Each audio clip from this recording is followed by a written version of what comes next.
ये है कमाई का अड्डा।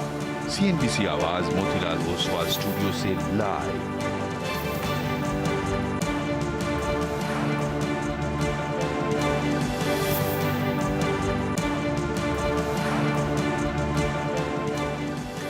नमस्कार, CNBC आवाज मोतीलाल ओसवाल स्टूडियोज में आप सभी का स्वागत है। एक्सपायरी का दिन और क्लोजिंग की तैयारी, बेहद वॉलेटाइल सत्र, लेकिन नजरें होंगी कि आज का सेशन कहां पर जाकर टिकता है।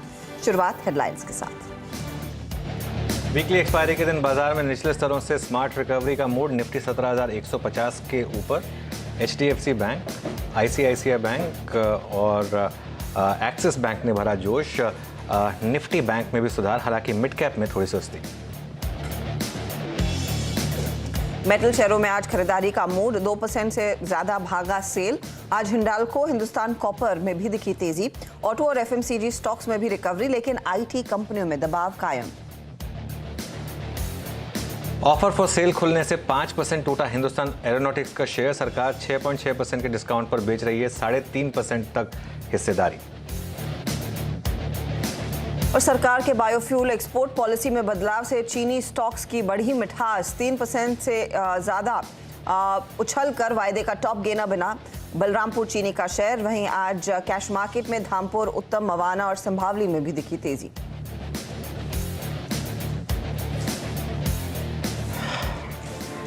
चलिए, वीकली ऑप्शंस का दिन और इसी पर बातचीत होगी अगले 1.5 घंटे में। मैं हूं अनुज, मेरे साथ हर्षता और वीरू जुड़ेंगे दिल्ली से। और मार्केट में एक शानदार रिकवरी बन रही थी, लेकिन पिछले आधे घंटे ने फिर आपको बता दिया कि क्यों एक्सपायरी वाले दिन आपको कॉशियस रहना चाहिए और क्यों ये दिन आज टिपिकल ऑप्शंस राइटर्स का दिन। इनफैक्ट 2 दिन back to back option writers day. आज लगातार दूसरे दिन पुट्स और कॉल्स दोनों के प्रीमियम कम होते हुए एक और मार्केट उस जोन को रिस्पेक्ट करते हुए, सुबह हमने वो जोन डिस्कस किए थे, निफ्टी बैंक निफ्टी दोनों में, उस जोन को ब्यूटीफुली मार्केट ने रिस्पेक्ट किया है। लोअर लेवल नहीं तोड़ा आज सुबह और अब मिड पॉइंट तक लौटा निफ्टी बैंक ने भी लोअर लेवल नहीं तोड़ा। जब मैंने स्ट्रैटेजी भेजी थी हर्षता, तो मैंने ये लिखा था कि वो ऊपरी लेवल तक पहुंचा, लेकिन अब वो भी मिडिल पॉइंट पर आ गया है पिछले 1 घंटे में जो डिक्लाइन आई है उसकी वजह से। लेकिन अब एक चीज़ बहुत क्लियर है कि 16,800 पर अब मार्केट ने एक नियर टर्म बॉटम बना लिया है। अब अनलेस कोई बड़ी खराब खबर ना है, ये एक बॉटम है मार्केट के लिए, जो एटलीस्ट ट्रेडर्स मान के चल रहे हैं कि ये शायद टेकेगा, क्योंकि इतनी बड़ी यूएस में डिक्लाइन आई और आज सुबह सुबह मार्केट में लगा भी ऐसा कि पैनिक आ रहा है, लेकिन सुबह लोअर लेवल से फिर शानदार रिकवरी। जी हाँ, 17,200 तक इनफैक्ट हम पहुंचे। बस यही है कि 17,200 के आसपास अच्छी खासी मुनाफा वसूली भी होती हुई दिखाई दे रही है। आप एक चीज़ और ध्यान रखिएगा कि ग्लोबल पिक्चर में अमेरिका कल टूटा। आज यूरोप के मार्केट्स भी थोड़ा साइडवेज तो हल्के से नेगेटिव है, लेकिन वहां पर फ्यूचर्स इशारा कर रहे हैं कि शायद एक पुल बैक देखने को मिलेगा। ऑफ कोर्स उसकी बात बाद में डिटेल में करेंगे, लेकिन आज के लिए फिर क्लोज कितना इंपॉर्टेंट रहेगा वो समझ लेते हैं। कंसिडरिंग अनुज, 17,000 को लगभग हमने फिर से आज निचले लेवल्स पर टेस्ट किया और ऊपर में हाई जो बना है 17,205 का है, तो क्लियरली एक 200 पॉइंट की रेंज। अब कहां पर टिके क्लोजिंग के लिए, तो शायद यहां से वो कॉन्फिडेंस बरकरार रहे। देखिए, पहली चीज़ जो आपने प्लेट दिखाई ना यूएस फ्यूचर्स की, इसकी सिग्निफिकेंस समझिए। ये जो लेवल है, ये वही लेवल है जहां मैडम जेनेट येलन ने कल आकर मूड बिगाड़ा था। और मतलब अगर वो नहीं होती कल, मतलब नहीं बोली होती, तो कल सब कुछ ठीक ठाक रहता। मतलब बिल्कुल जो कल हमने क्या डिस्कस किया था कि मार्केट को 25 बेसिस पॉइंट मिल जाए और पावल साहब आके बोलते हैं कि हम डेटा डिपेंडेंट रहेंगे, मार्केट को काफ़ी था। वो मार्केट हाईएस्ट पॉइंट पर था। फिर पॉलिटिशियंस हर जगह सेम होते हैं, तो वो जेनेट येलन को लगा कि let me have the last word, वो उन्होंने पूरा मार्केट गिरा दिया। हाँ। अब ये जो लेवल है ना, ये एग्जैक्टली वही लेवल है जहां से वो स्पीच शुरू हुई थी। तो मार्केट अब ये प्राइसिंग करके चल रहा है कि वो नी जर्क था, वो मार्केट उसको रिकवर कर रहा है बेसिकली। अब आइए आप निफ्टी और बैंक निफ्टी पर। देखिए, आज एक क्योंकि ऑप्शन राइटर्स का दिन है, एक चीज़ जो क्लियर हो गई है, 16,800 के नीचे अब हम नहीं जाएंगे अनलेस कोई बहुत ही बेकार खबर आए। और बहुत बेकार खबर से कोई सिस्टमिक रिस्क आना चाहिए मार्केट को, तभी आप 16,800 के नीचे जाएंगे। और ऊपर 16,250 और 16,300, ये क्लियरली एक रेजिस्टेंस बन गई है। दोबारा आप 16,200 के ऊपर गए लेकिन टिक नहीं पाए। अच्छा, एक बार जरा ऑप्शंस के स्टैट्स लेकर आइए, क्योंकि आज एक्सपायरी का दिन है। आप पुट बिल्डअप देखिए क्या ज़बरदस्त हो रहा है। 17,150, 17,100 और 17,200 में भी था। वैसे अब थोड़ा कम हो गया होगा क्योंकि पिछले 10-15 मिनट में थोड़ी सी डिक्लाइन आई है। नहीं, 17,200 में अभी भी करीब करीब 1.8 लाख ही रह गया अब। और एक्चुअली ये आंकड़े थोड़े उल्टे हो गए हैं। ये कॉल्स और पुट्स के आंकड़े उलट पुलट हो गए, स्वैप हो गए। चलिए कोई नहीं, मैं बता देता हूँ कि क्या हुआ था। 17,150, 17,100, 17,200 के पुट में ज़बरदस्त बिल्डअप, 17,200, 250, 300 की कॉल में ज़बरदस्त बिल्डअप। ये बेसिकली आज का मार्केट का मूड रहा है। और आईटी और रिलायंस ने काफ़ी हद तक जो बैंक निफ्टी का अच्छा काम था उसको नेगेट किया है। तो ये है आज की एक मूव। सुबह हमारी एक स्ट्रैटेजी थी हर्षिता की 17,050 के आसपास खरीदी, 17,080 के आसपास, और 17,250 के करीब बेचने की कोशिश करी। आज सुबह का लो था 17,045।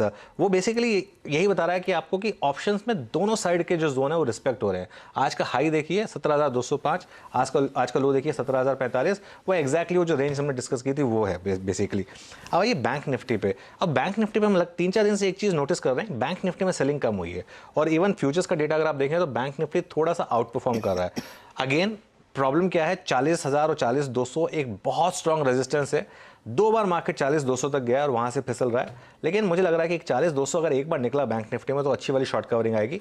और जो 200 डे मूविंग एवरेज पर रेजिस्टेंस मिल रहा था, अब वो 200 डे मूविंग एवरेज सपोर्ट बन गया बैंक निफ्टी के लिए। तो अगर आप लॉन्ग जाने की कोशिश कर रहे हैं तो बैंक निफ्टी ज़्यादा बेटर इंडेक्स है कंपेयर टू निफ्टी।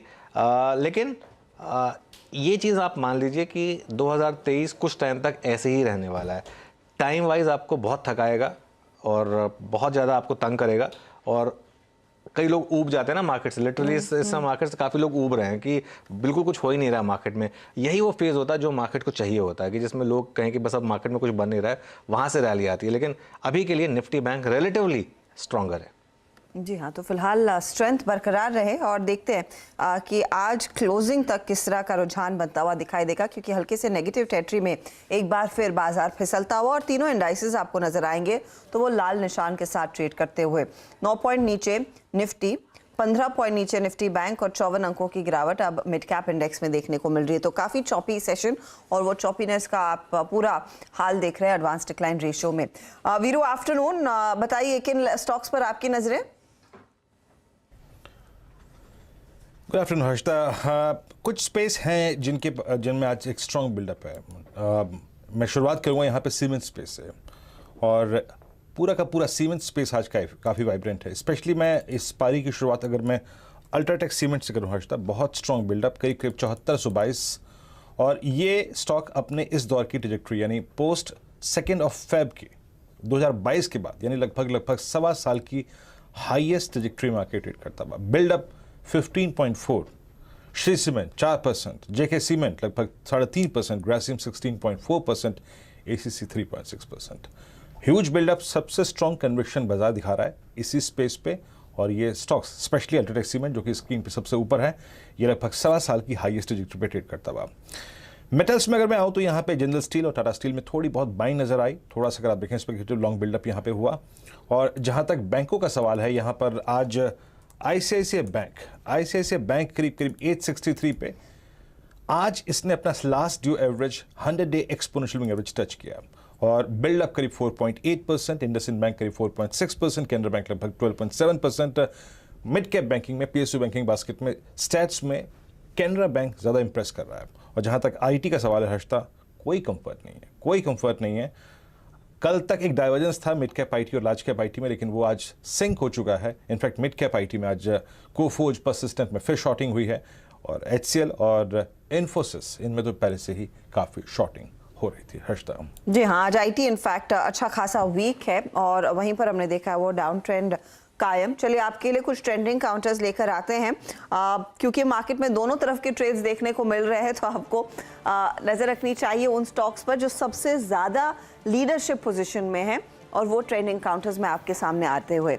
मेटल्स में आज हमने देखा खरीदारी आ रही है, खासतौर से हिंडाल्को जो लीड कर रहा है उस मूव को 1.5% ऊपर। दूसरी तरफ जेएसडब्ल्यू स्टील भी नियरली 1% के गेंस दिखाता हुआ, लेकिन ऑटो कंपनियों में अच्छी खासी तेजी।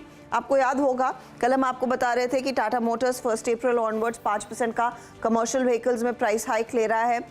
हीरो मोटो की तरफ से वो मूव आता हुआ दिखाई दिया है। मारुति आज करीब 1.1% ऊपर। ऑफ कोर्स मारुति के फेवर में एक अच्छी खासी ब्रोकरेज रिपोर्ट भी गई है जो 11,000 के टारगेट्स की बात करती है, तो वो इनफैक्ट स्टॉक फैक्टर इन करता हुआ। कुछ और काउंटर्स आपकी स्क्रीन पर लेकर आएंगे जहां पर खरीदारी है और चीनी कंपनियों में अच्छा खासा रुझान। बलरामपुर चीनी की अगुवाई में 2.5% ऊपर। बंधन बैंक में हमने देखा है 1.5% का इजाफा। कोरोमंडल 1000 करोड़ का निवेश करने वाले हैं स्पेशलिटी केमिकल बिजनेस में। अगले 2 सालों में 2% से ज्यादा भागा और एबीबी में हम देख रहे हैं करीब 1.5% तक की तेजी बनती दिखाई दी है। मंदी की तरफ पेंट काउंटर्स, एशियन पेंट 1.5% नीचे, बर्जर में भी कमजोरी देखने को मिल रही है। वेदांत के लिए of course stock specific numbers यहाँ कुछ डिटेल्स आ रहे थे कि शायद प्रोमोटर्स कुछ स्टेक सेल करते हुए दिखाई देंगे, उसके बाद खंडन आया। आइदर वेज 4% नीचे। हिंदुस्तान एरोनॉटिक्स पहला दिन ओएफएस का 4.5% के नुकसान पर ट्रेड कर रहा है और विप्रो में हमने देखा है बाकी आईटी कंपनियों की तरह यहां पर भी कमजोरी देखने को मिली है। तो ये फिलहाल मार्केट में सबसे ज्यादा एक्टिवली ट्रेडेड काउंटर्स हैं। अब हमारे जानकारों को जोड़ना शुरू करेंगे। फंडामेंटल्स पर अरिहंत कैपिटल के आशीष महेश्वरी हमारे साथ है। टेक्निकल पैनल में राजेश सातपुते, प्रकाश गाबा, मानस जायसवाल, रुचित जैन, प्रशांत सावंत से करेंगे बातचीत। कॉर्पोरेट स्कैन में आज एक realty company Arvind smart spaces के एमडी और सीईओ कमल सिंगल से बात होगी। 2:40 पर 4 का चौका लेंगे। प्रशांत देंगे आपको सस्ता ऑप्शन, एफएनओ सुपरस्टार लेकर आएंगे राजेश सातपुते। मानस से समझेंगे चार्ट का चमत्कार वाला ट्रेड और मिड कैप फंडा आशीष महेश्वरी से लेंगे। आज मार्केट बिग वॉइस में हमारे साथ जुड़ने वाले हैं इंडिया इन्फोलाइन सिक्योरिटीज के chief equity strategist and fund manager Ujjwal Shah. 3 बजे के आसपास डीलिंग रूम का जायजा भी लिया जाएगा। चलिए कॉल्स लें इससे पहले एक कोजेंसिस के बायर्स पर आईटीसी के सीईओ पुरी साहब का एक इंटरव्यू चल रहा है। उन्होंने एक काफ़ी इंटरेस्टिंग चीज़ बोली है कि worst of inflation is behind us. सबसे इंपॉर्टेंट जो मुझे एक लाइन लगी कि worst of inflation is behind us. ITC का स्टॉक एक बार लेकर आइए ज़रा। डे हाई पर इस समय वो स्टॉक कारोबार कर रहा है। नहीं निफ्टी नहीं, आईटीसी। हाँ ये देखिए आईटीसी इस समय डे हाई पर 382.50 इस समय आईटीसी का स्टॉक का।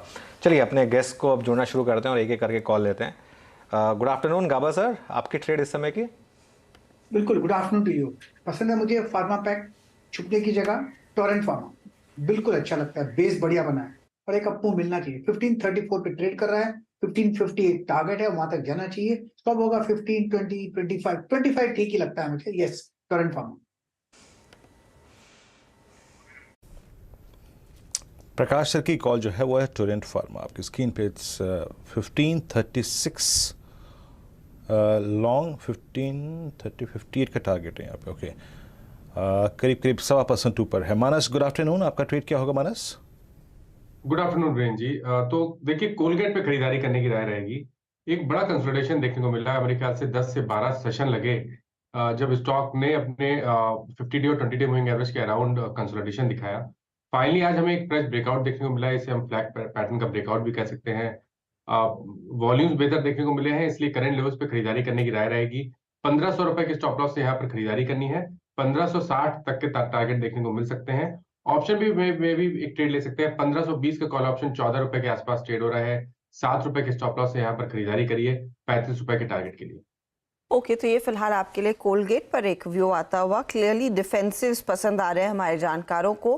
पहले टोरेंट फार्मा और अब कोलगेट पर एक ट्रेड आता हुआ। राजेश सातपुते, गुड आफ्टरनून, आपका ट्रेड?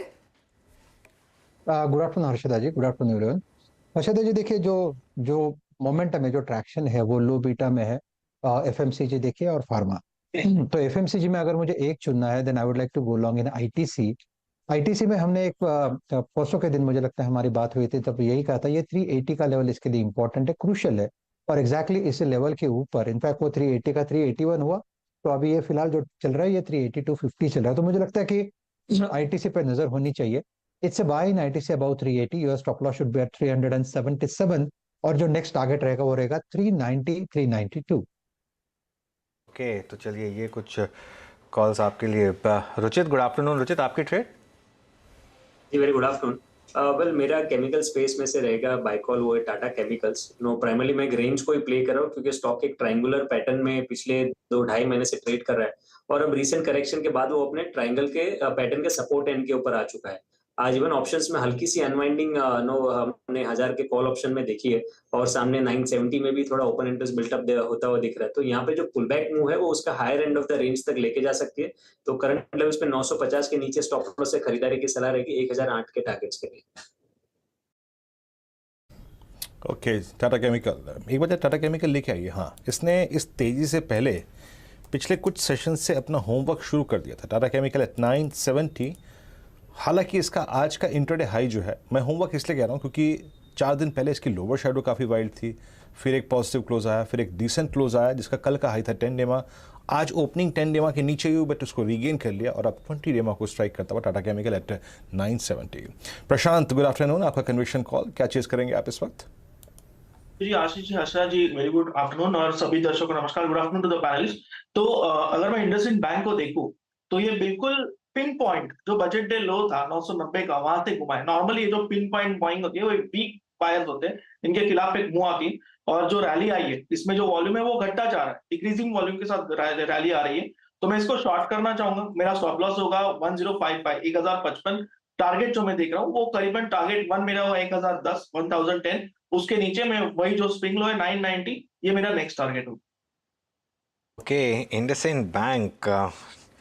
प्रशांत जी, आप कॉन्ट्रा कॉल्स चुनते हैं, काफ़ी इंटरेस्टिंग है ये। और काफ़ी इंटरेस्टिंग पॉइंट बोला इन्होंने कि बजट डे लो से रिकवरी आई और वो लो वॉल्यूम पर आई, तो ये शायद वीक बायर्स हैं और इसके लिए यहाँ पर एक शायद सेलिंग बनती है। आईटीसी पर एक व्यू लिया जाए आप, क्योंकि न्यूज़ आ रही थी आईटीसी पर और स्टॉक इस समय डे हाई पर है। तो मानस से तो खैर हमने सातपुते जी ने आईटीसी पर एक बाय कॉल दिया था, लेकिन एक और चेक ले लेते हैं इसके ऊपर। मानस, आपका भी व्यू ले लें एक बार जरा इस पर, आईटीसी पर। तो देखिए, पॉजिटिव ये है कि शायद मैंने भी आईटीसी पे एक व्यू दिया था, अपना शेयर किया था कि 20 डे मूविंग एवरेज के नीचे ट्रेड कर रहा है, इसलिए खरीदारी नहीं करनी है। लेकिन अब क्योंकि 20 डे मूविंग एवरेज को वापस रीगेन कर लिया है आईटीसी ने, आई थिंक यहाँ पर करंट लेवल्स पे भी आप खरीदारी कर सकते हैं। 374 के स्टॉप लॉस खरीदारी करिए। मैं उम्मीद करूंगा कि जो वापस जो पिछला हाई 392 392 का था, स्टॉक उसको टच करने की कोशिश करेगा। तो अभी भी आईटीसी में खरीदारी करनी चाहिए 374 के स्टॉप लॉस के साथ।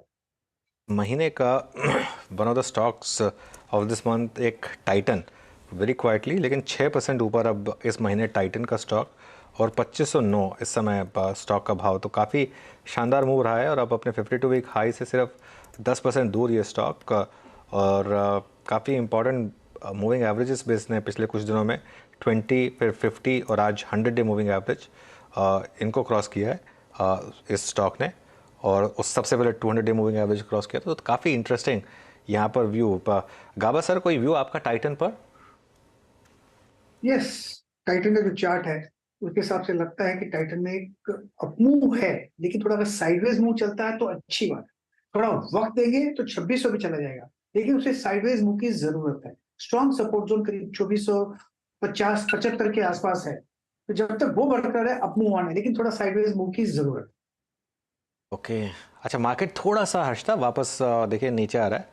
निफ्टी अब 25 पॉइंट नीचे, 17126, 17200 के ऊपर देखा था हमने इसको इंट्राडे में, और बैंक निफ्टी 40200 वाला 39960 पर। तो थोड़ा स्लिप वापस हायर लेवल से मार्केट थोड़ा प्रेशर बनता हुआ। लेकिन क्योंकि आप वो गोल्ड में टाइटन मेंशन कर रहे थे, तो देख लेते हैं कि गोल्ड जब रैली करता हुआ दिखाई दे रहा है, वैसे ही टाइटन की चाल में भी अच्छी खासी तेजी बनती हुई दिखाई दी। एक महीने का मूव है, लेकिन पिछले कुछ समय में हमने देखा है, स्पेशली पिछले हफ्ते आपको याद होगा किस तरह से सोने में चमक बढ़ती हुई दिखाई दी थी, और उसका पूरा फायदा टाइटन में, ये एमसीएक्स के साथ हमने मैप करके देखा है। लेकिन अगर आप कॉमेक्स के साथ मैप करके देखेंगे तो यही स्थिति देखने को मिलेगी। जैसे जैसे सोना बढ़ा वैसे वैसे टाइटन में भी उतना ही एक्शन बनता हुआ दिखाई दिया, क्योंकि लार्जली ये कंपनी ऑफ कोर्स वो दाम पास ऑन करने लगती है अपने ग्राहकों को भी। ये इंटरनेशनल प्राइसेस के साथ कंपैरिजन आपकी स्क्रीन पर। क्या सोने पर भी नजरें हैं गाबा साहब आपकी? नहीं, सोने में नहीं देखा, मैंने देखा तो नहीं है गोल्ड को। ना बिल्कुल। राजेश सातपुते, आप कभी कभी ट्रैक कर लेते हैं सोने के भाव को? हर्षदा जी, देखिए गोल्ड में तो जो ट्रैक्शन शुरू हुआ था वो करीबन 50 to 53 के लेवल से हुआ था। To be very frank with you, हमने क्लाइंट्स को सबको थोड़ा सा ये सतर्क किया था कि यहाँ से गोल्ड में एक रैली आ सकती है, तो मार्केट में थोड़ा सा प्रेशर आ सकता है। तो लेकिन अगर आप यहाँ पे प्योरली लेवल्स की बात करें तो मेरे हिसाब से यहाँ पे 60-61 पे सप्लाई पॉइंट रहेगा। तो यहाँ पे इमीडिएट बेसिस पे एट दिस लेवल तो प्रॉफिट बुकिंग ही होगी। तो अगर आप गोल्ड के सामने बाजार को रखते हैं तो जो अनुज जी कहते हैं, तो वो मुझे भी थोड़ा वैसा ही लगता है कि जितना मंदी होना था इक्विटी में, वो थोड़ा सा यहाँ पे थमता हुआ दिखाई देगा। प्रोबेबली आज एक्सपायरी है तो दैट इज फाइन, लेकिन गोल्ड में मुझे लगता है जो मूव होना था 60 तक का, वो एक बार के लिए हो चुका है। तो फिलहाल तो ये कंसोलिडेशन में चला जाएगा 58 और 60 के बीच में। तो 60 पर पीक बना के थोड़ा सा कंसोलिडेट करता हुआ दिखाई दे सकता है, तो शायद फिर टाइटन के लिए भी नियर टर्म में वो टॉप बनता दिखाई दे रहा है। लेकिन मेटल्स पर एक बार नजर डाल लेते हैं।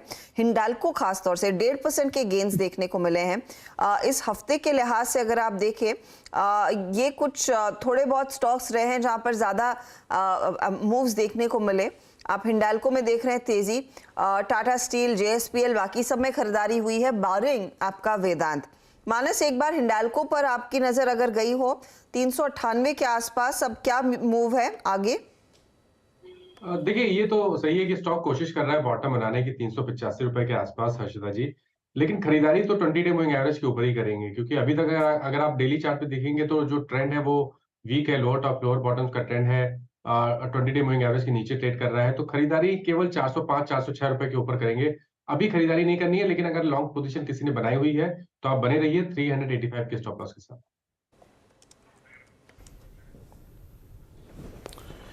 जी हाँ, ये मेटल्स आपकी स्क्रीन पे, और मेटल्स के जो मैंने आपको शुरू में वाई एडिशंस दिखाए भी थे कि कहाँ सबसे स्ट्रॉन्ग लॉन्ग बिल्डअप हुआ है, तो उसमें याद रखिएगा आज जिंदल स्टील और टाटा स्टील इसमें सबसे स्ट्रॉन्ग लॉन्ग बिल्डअप हुआ है। अच्छा, थोड़ा सा कमोडिटीज़ में रहते हैं और जरा एक बार सीमेंट की तरफ चलते हैं। सीमेंट में सबसे स्ट्रॉन्ग लॉन्ग बिल्डअप हुआ है, पूरा का पूरा स्पेस, स्पेशली अल्ट्राटेक को, सीमेंट को देखिए जरा अल्ट्राटेक का एक बार जरा लॉन्गर टर्म चार्ट लेके आइएगा। मेरे ख्याल से अगर मैं लास्ट 6 मंथ में अगर इसकी परफॉर्मेंस देखूं तो बेस्ट परफॉर्मिंग स्टॉक रहा है सीमेंट स्पेस में ये।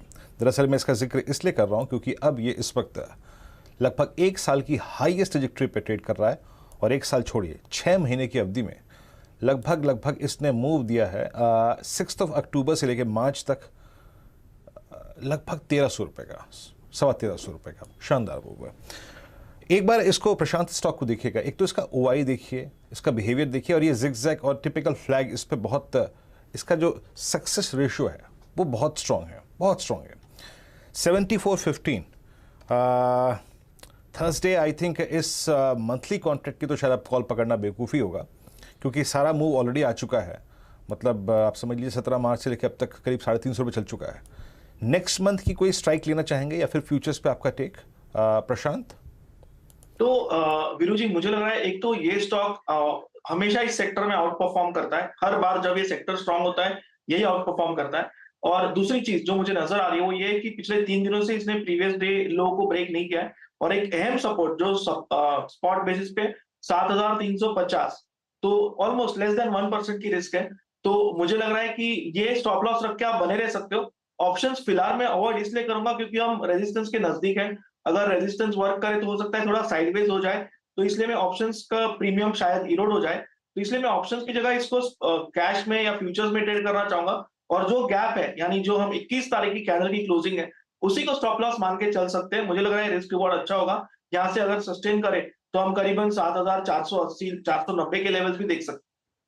ओके, चलिए एक बार एशियन पेंट्स का स्टॉक वापस लेकर आइए। और लगातार वीकनेस है स्टॉक में, और आज भी करीब डे लो पर ये स्टॉक। आशीष महेश्वरी को जोड़ लेते हैं। Ashish ji, good afternoon. क्या परेशान कर रहा है मार्केट को एशियन पेंट्स, और लोअर क्रूड का भी फायदा नहीं मिला है इसको इस बार? जी, मेरा मानना है कि क्रूड से ज्यादा जो इशू अभी आ रहा है पेंट कंपनीज में कि एक जो डिमांड में थोड़ा सा स्लो डाउन की उम्मीद कर रहे हैं, क्योंकि मॉनसून थोड़ा सा शायद डिले हो या एल नीनो का इफेक्ट हो, रूरल कंजम्पशन के रिलेटेड इश्यूज हैं, तो वही एक सारे फैक्टर्स हैं। क्योंकि जो क्रूड है उसके प्राइसेस का जो बेनिफिट है फॉल का, वो अब इनको पास ऑन करना पड़ेगा। ये उस बेनिफिट को अपने पास में एब्जॉर्ब नहीं कर सकते हैं, पहली बात। दूसरी बात ये, क्योंकि अब ये फील्ड इतनी ज्यादा कॉम्पिटिटिव हो गई है, यहाँ पर एशियन पेंट को भी अच्छा खासा कॉम्पिटिशन जो छोटे प्लेयर्स हैं उनकी तरफ से मिल रहा है। तो मुझे लगता है कि ये एक रीजन है कि क्रूड के गिरावट पे हमेशा से प्रॉक्सी प्ले रहा है क्रूड का, बट इस बार इसमें नए इन्वेस्टरों का साथ इस स्टॉक में नहीं मिल रहा है। और मैं अभी भी बेयरिश हूँ स्टॉक को लेकर। मेरा मानना है कि अभी भी इसमें बाइंग के लेवल नहीं आए। बाइंग के लेवल्स इस समय इधर नहीं देखने को मिल रहे हैं। ज़्यादा कंफर्ट शायद निचले स्तरों पर आएगा, और डिमांड डिस्ट्रक्शन का थोड़ा बहुत इम्पैक्ट आता हुआ दिखाई दिया है। लेकिन आशीष महेश्वरी, इस मार्केट में आप क्या पिक कर रहे हैं, क्या ट्रेड है आपका? मेरा मानना है थोड़ा सा मेटल की तरफ देखने का समय बिल्कुल आ गया है यहाँ पर, क्योंकि जो एक फेड की एक बड़ी इवेंट थी वो अब एक ओवर हो गया है। तो थोड़ा सा यहाँ पर मुझे JSW स्टील और वेदांता ये दोनों स्टॉक अभी अपील करते हैं। मुझे लगता है कि ऑलरेडी स्टॉक्स में हमने अच्छा खासा करेक्शन देख चुके हैं और यहाँ से मेरा मानना है कि 5-7% की राइज बिल्कुल दोनों स्टॉक्स में आ सकती है। वेदांता को इस करेक्शन में बिल्कुल 270 रुपए के पास में लेना चाहिए। ओके, वेदांत में एक इंटरेस्टिंग आप कह रहे हैं ट्रेड बनता हुआ दिखाई देगा। डिप्स पर खरीदे स्टॉक आज देखिए लैंग्वेज कर रहा है, करीब 4% के नुकसान पर ये फिलहाल ट्रेड करता हुआ दिखाई दिया है। चलिए कुछ स्टॉक्स की आगे और बात करेंगे, लेकिन फिलहाल स्क्रीन पर लेकर आते हैं अरविंद स्मार्ट स्पेसेस, जहां पर हाल फिलहाल में हमने देखा अच्छे खासे वॉल्यूम्स पर दरअसल ट्रेड बनता दिखाई दिया। स्टॉक आज आपकी स्क्रीन पर 242 के आसपास ट्रेड करता हुआ दिखाई दे रहा है। हमारे साथ इस समय जुड़ रहे हैं कंपनी का मैनेजमेंट और उनसे इस पर्सपेक्टिव में बात की जाए कि लगातार हमने देखा है कि ब्याज दरों में इजाफा बनता दिखाई दिया है आरबीआई की तरफ से, तो क्या ये इम्पैक्ट कर रहा है इनके डिमांड को या फिर अभी भी काफ़ी ज़्यादा इंटरेस्ट इनकी प्रॉपर्टीज़ में देखने को मिला है? कंपनी के मैनेजिंग डायरेक्टर और सीईओ कमल सिंघल हमारे साथ हैं। मिस्टर सिंघल, स्वागत है आपका सीएनबीसी आवाज़ पर। इनफैक्ट आप कुछ थर्ड और फोर्थ क्वार्टर के बीच नए प्रोजेक्ट्स लॉन्च करने की तैयारी में थे। ये मुझे आप बताइए, लगातार हमने देखा है कि एक तरफा ब्याज दरों में इजाफा देखने को मिला है, उसका क्या कुछ इम्पैक्ट आया है डिमांड पर लार्जली? हाँ, ये बात सही है कि ब्याज दर एक तरफा थोड़ी बढ़ी है पिछले कुछ क्वार्टर्स में, पर उसका इम्पैक्ट जो है वो प्रोडक्ट सेगमेंट वाइज काफी डिफरेंट हमें फील हुआ है। जो तो लोअर प्राइस ब्रैकेट के प्रोडक्ट्स हैं, lower and of the products, affordable products, उसमें उसका इम्पैक्ट अधिकतर ज्यादा देखने को मिला है। अपर मिड प्राइस और लग्जरी में उसका बहुत इम्पैक्ट नहीं आया है, और ये नेचुरल भी है। जब ब्याज दरें बढ़ती हैं तो कॉस्ट का इम्पैक्ट लोअर प्राइस जो प्रोडक्ट है उसमें ही ज्यादा फील होता है, और वो हुआ भी है।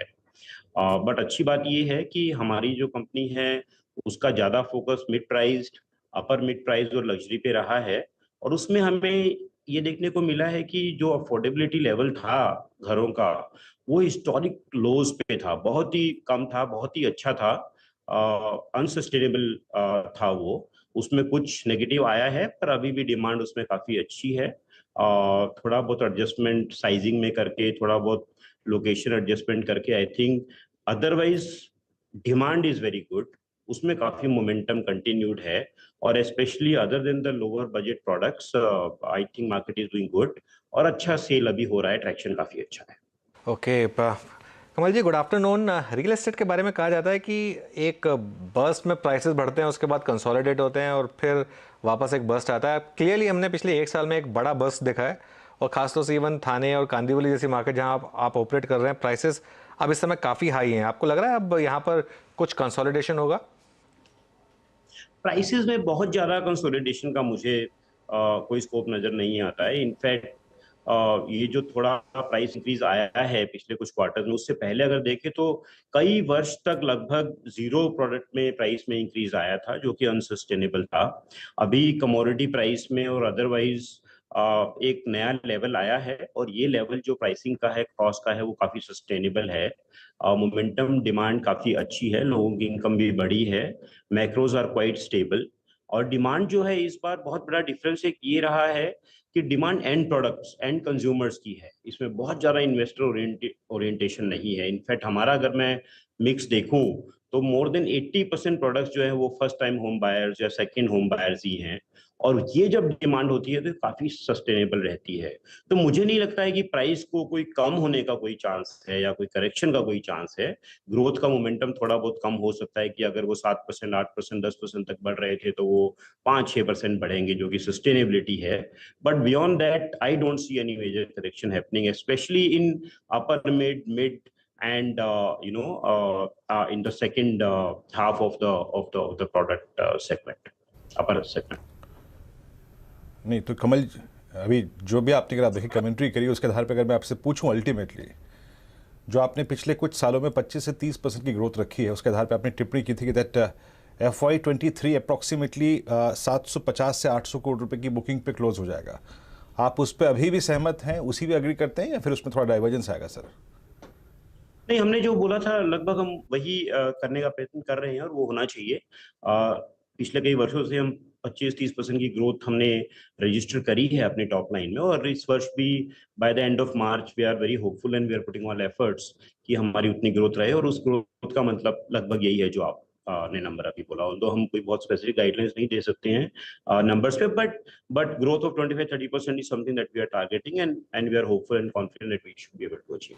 और इस ग्रोथ में कितने नए प्रोजेक्ट्स का योगदान आता हुआ दिखाई देगा मिस्टर सिंघल? इस साल में हम 4 प्रोजेक्ट लॉन्च कर पाएंगे नए।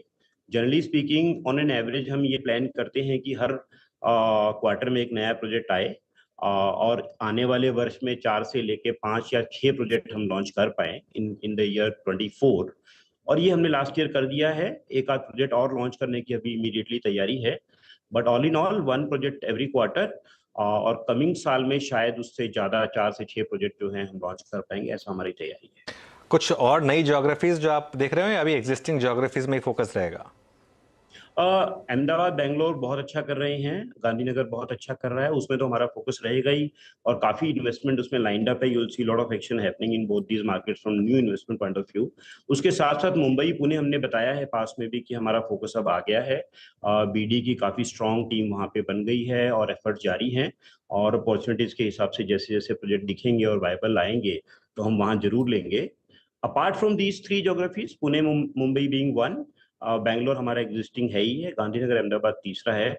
अभी हम चौथी मार्केट नहीं देख रहे हैं from the focus point of view. मुझे एक चीज़ बताइए, अहमदाबाद मार्केट में जो एक्सप्लोजन आया है लिटरली पिछले 6 या 7 सालों में, उसका क्या कारण रहा है? क्योंकि मैं इस बार अहमदाबाद गया तो ऑलमोस्ट कई जगह पर तो मुंबई लेवल के रेट्स हैं वहाँ पर, तो जो पहले बहुत कम हुआ करते थे वहाँ पर, वो उसका क्या कारण है मेनली? अहमदाबाद एक बहुत ही डायनेमिक मार्केट है। अहमदाबाद आई थिंक एक ऐसा शहर है जिसमें गवर्नमेंट पॉलिसी जो फ्रेमवर्क रहा है पिछले 10-12 साल से, आई विल रादर से last more than a decade, जो लेवल की प्लानिंग यहाँ हुई है, जिस लेवल का अर्बन एग्जीक्यूशन यहाँ हुआ है, वैसा कोई एग्जाम्पल है ही नहीं। The way city has expanded in a very very planned proper way, the way rules are defined etc. तो बहुत क्लैरिटी है, बहुत ट्रांसपेरेंसी है, और उसके हिसाब से ही सिटी ने एक शेप लिया है। और क्योंकि quality of development is very good, infrastructure is very good, commuting is comparatively significantly better as compare to any other city, तो एक नेचुरल ग्रोथ आई है, लोगों का इंटरेस्ट बढ़ा है और इन्वेस्टमेंट हुई है। उसके साथ साथ इंडस्ट्रीज के ऊपर gift for example is one of the triggers. ऐसे कुछ इंटरेस्ट पॉइंट्स हैं जो काफी ज्यादा फोकस में रहे हैं, गवर्नमेंट ने काफी पुश किया है, एंड ऑल इन ऑल ना केवल local population which is migrating, shifting and adding to the housing requirement, outside interest भी काफी आया है। At the same time and consumption has been growing very very rapidly and in a very organic way. तो अहमदाबाद एक बहुत अच्छा opportunity वाला शहर है, काफी ग्रो कर रहा है, एंड कंजम्पशन बहुत अच्छी है, इंडस्ट्रियल ग्रोथ काफी आई है, इंफ्रास्ट्रक्चर पे बहुत जोर दिया गया है, प्लानिंग बहुत अच्छी है। ये सब फैक्टर जब हम डालते हैं तो हमें पता लगता है कि अहमदाबाद बहुत अच्छा कर रहा है, और आने वाले समय में मुझे लगता है कि अहमदाबाद जिस लेवल पे अभी काम कर रहा है उससे भी काफी अच्छे लेवल पे काम कर पाएगा। ओके, शुक्रिया सर जुड़ने के लिए हमारे साथ और ये सारी बातें आप सामने रखने के लिए। और अहमदाबाद वाला सवाल मैंने खास तौर से इसलिए पूछा क्योंकि मैं अभी रिसेंटली गया था अहमदाबाद, मुझे लगा है मुझे इंडिया ऑस्ट्रेलिया का मैच हुआ था, वो नरेंद्र मोदी स्टेडियम में मैंने वो मैच देखा था और मैं हैरान रह गया था वहाँ। और वो अहमदाबाद एक प्राइम एग्जांपल है कि अगर आप थोड़ा टाइम दे सिस्टम को, वहाँ एक BRT सिस्टम जो है, बस का एक जो सिस्टम है बहुत वेल मेंटेन्ड है, मतलब उस लेन में सिर्फ बसेस चलेंगी और कोई नहीं चलेगा। और अर्बन डेवलपमेंट कैसे होनी चाहिए हमारे देश में, अगर उसको देखना है तो अहमदाबाद की विजिट जरूर करनी चाहिए, और देखना चाहिए कि कैसे ये डेवलप। एब्सोल्युटली, बिल्कुल जैसे कहते हैं। और बस अगर ड्राई स्टेट नहीं होता तो वहाँ शिफ्ट होने के लिए बहुत अच्छे मतलब बहुत इंसेंटिव होता बहुत इंसेंटिव होते, लेकिन सिर्फ वहीं पे आके थोड़ा सा जो मतलब हमारा थोड़ा सा मामला थोड़ा सा ख़राब हो जाता है। लेकिन खैर सर, शुक्रिया जुड़ने के लिए और ऑल द बेस्ट आपको। तो ये तो खैर हो गई बात अरविंद स्मार्ट स्पेसेस की। जैसा उन्होंने कहा, एक बार ज़रूर विज़िट करिए अहमदाबाद और देखिए। और वो जो साबरमती नदी है उसके बगल में जो बनाया गया है, जो प्रोमेनाड बनाया गया है, वहाँ पर जो रेस्टोरेंट्स खोले गए हैं और क्या ज़बरदस्त खोले गए हैं। और आप जो BRTS सिस्टम की बात कर रहे थे ना, तो BRTS सिस्टम कई जगह पे लोगों ने आजमाया, लाइक पुणे की अगर बात करें, लेकिन वो कम्प्लीटली फेल हो गया है। बिल्कुल है ना, वो कम्प्लीटली फेल हो गया। इसलिए हो गया क्योंकि लोगों ने टाइम नहीं दिया उसको। दिल्ली में भी था, दिल्ली जैसे सिटी में तो सक्सेस होना चाहिए था उसको। वो शीला दीक्षित के टाइम पे ट्राई हुआ था और वो एक एक्चुअली रीजन रहा था जिसकी वजह से शीला दीक्षित एक्चुअली चुनाव हार गई थी, मतलब वन ऑफ द फैक्टर्स रहा था वो ये। क्योंकि क्या होता है ना, हम स्पेशली जो जिनके पास गाड़ियां होती है ना, उनको लगता है कि पूरी रोड मार, हाँ बस वो। जबकि पब्लिक ट्रांसपोर्ट, देखिए देश तभी सुधरेगा जब जो गाड़ी वाले हैं वो पब्लिक ट्रांसपोर्ट की तरफ आएंगे। ये उल्टा जो सोचे ना कि पब्लिक ट्रांसपोर्ट वाले गाड़ी की तरफ जाएं, नहीं, असली डेवलपमेंट तब है जब गाड़ी वाले लोग पब्लिक ट्रांसपोर्ट की तरफ जाएं, तब असली डेवलपमेंट होगी कंट्री की, और मतलब not the other way round. मुझे अगर मैं जब दिल्ली जाता हूँ फॉर एग्जांपल, दिल्ली में मैं कभी गाड़ी यूज़ नहीं करता, जरूरत ही नहीं पड़ती। मेट्रो मतलब पूरा इतना वाइड नेटवर्क है उसका। एक तो टाइम बचता है, पैसा बचता है, आपका खून जलने से बचता है क्योंकि आपको रोड रेज नहीं होती और बहुत कुछ चीज़ें होती हैं जो आपके फेवर में जाती है वहाँ पर। तो ये एक मुझे लग रहा है कि मतलब होना चाहिए, मतलब बाकी सिटीज में होना चाहिए। पब्लिक इंफ्रास्ट्रक्चर पर दिया जाए उतना कम है। अच्छा, इस बीच मंदड़िए फिर से हावी होते हुए मार्केट में 17,100 पर इस समय इंडेक्स आ चुका है, 48 अंकों की गिरावट। लेकिन निफ्टी बैंक है जहां पर ज्यादा प्रेशर देखने को मिल रहा है। ये 40,000 को होल्ड करने की पूरी कोशिश में था, लेकिन इस समय 39,830 के लेवल्स आ चुके। याद रखिएगा 39,728, तो अपने डे लो से अब सिर्फ हम 100 पॉइंट ही ऊपर है निफ्टी बैंक। बिल्कुल, ये देखिए टिपिकल एक्सपायरी डे, क्योंकि जब हम शो में एंटर कर रहे थे हर्षिता, तो मैं 40,200 की कॉल देख रहा था, वो 87 रुपये पे थी और ऐसा लग रहा था कि प्रीमियम बहुत हाई है और ऑप्शन राइटर्स वहाँ पर आकर शायद उसका फ़ायदा उठाएंगे। और अब वो 40,200 की अगर आप कॉल देखेंगे तो ऑलमोस्ट मुझे लग रहा है कि अब ऑलमोस्ट नील पर आ गई होगी, वो ऑलमोस्ट ज़ीरो करने की तैयारी होगी। हाँ बिल्कुल, हो चुकी है ज़ीरो एक्चुअली। और यही प्रॉब्लम है इस मार्केट में कि आप एक ट्रेंडिंग मूव नहीं मिलेगा आपको इंट्राडे में आपको दोनों साइड की ट्रेड्स लेनी पड़ेंगी। आप ले सकते हैं, अच्छी बात है, नहीं ले सकते तो प्लीज़ इस मार्केट से थोड़ा दूर रहिए, क्योंकि ये मार्केट वरना आपको दोनों तरफ आपके स्टॉप लॉसेस इसी तरीके से ईट करेगा। और जैसा हर्षिता ने कहा, बैंक्स में क्लियरली एक डिक्लाइन आई है और एक वजह HDFC बैंक लेकर आई है। मैं मतलब जस्ट अज्यूम कर रहा हूँ कि कहीं उसने तो डिक्लाइन में पार्टिसिपेट नहीं किया है। कोटक महिंद्रा बैंक, SBI, ठीक है, SBI ने काफ़ी प्रेशर डाला है मार्केट के ऊपर। इवन कोटक ने भी काफ़ी प्रेशर डाला है। और निफ्टी में रिलायंस में काफ़ी सेलिंग प्रेशर है आज भी। और कुछ स्पॉट किया क्या आपने? मैं वही अनुज दिख रहा था कि SBI, और मैं थोड़ा सा दिख रहा था कि 510 515 जोन के जो पुट राइटर्स थे अनुज, वो कंफर्टेबल नहीं नज़र आ रहे हैं।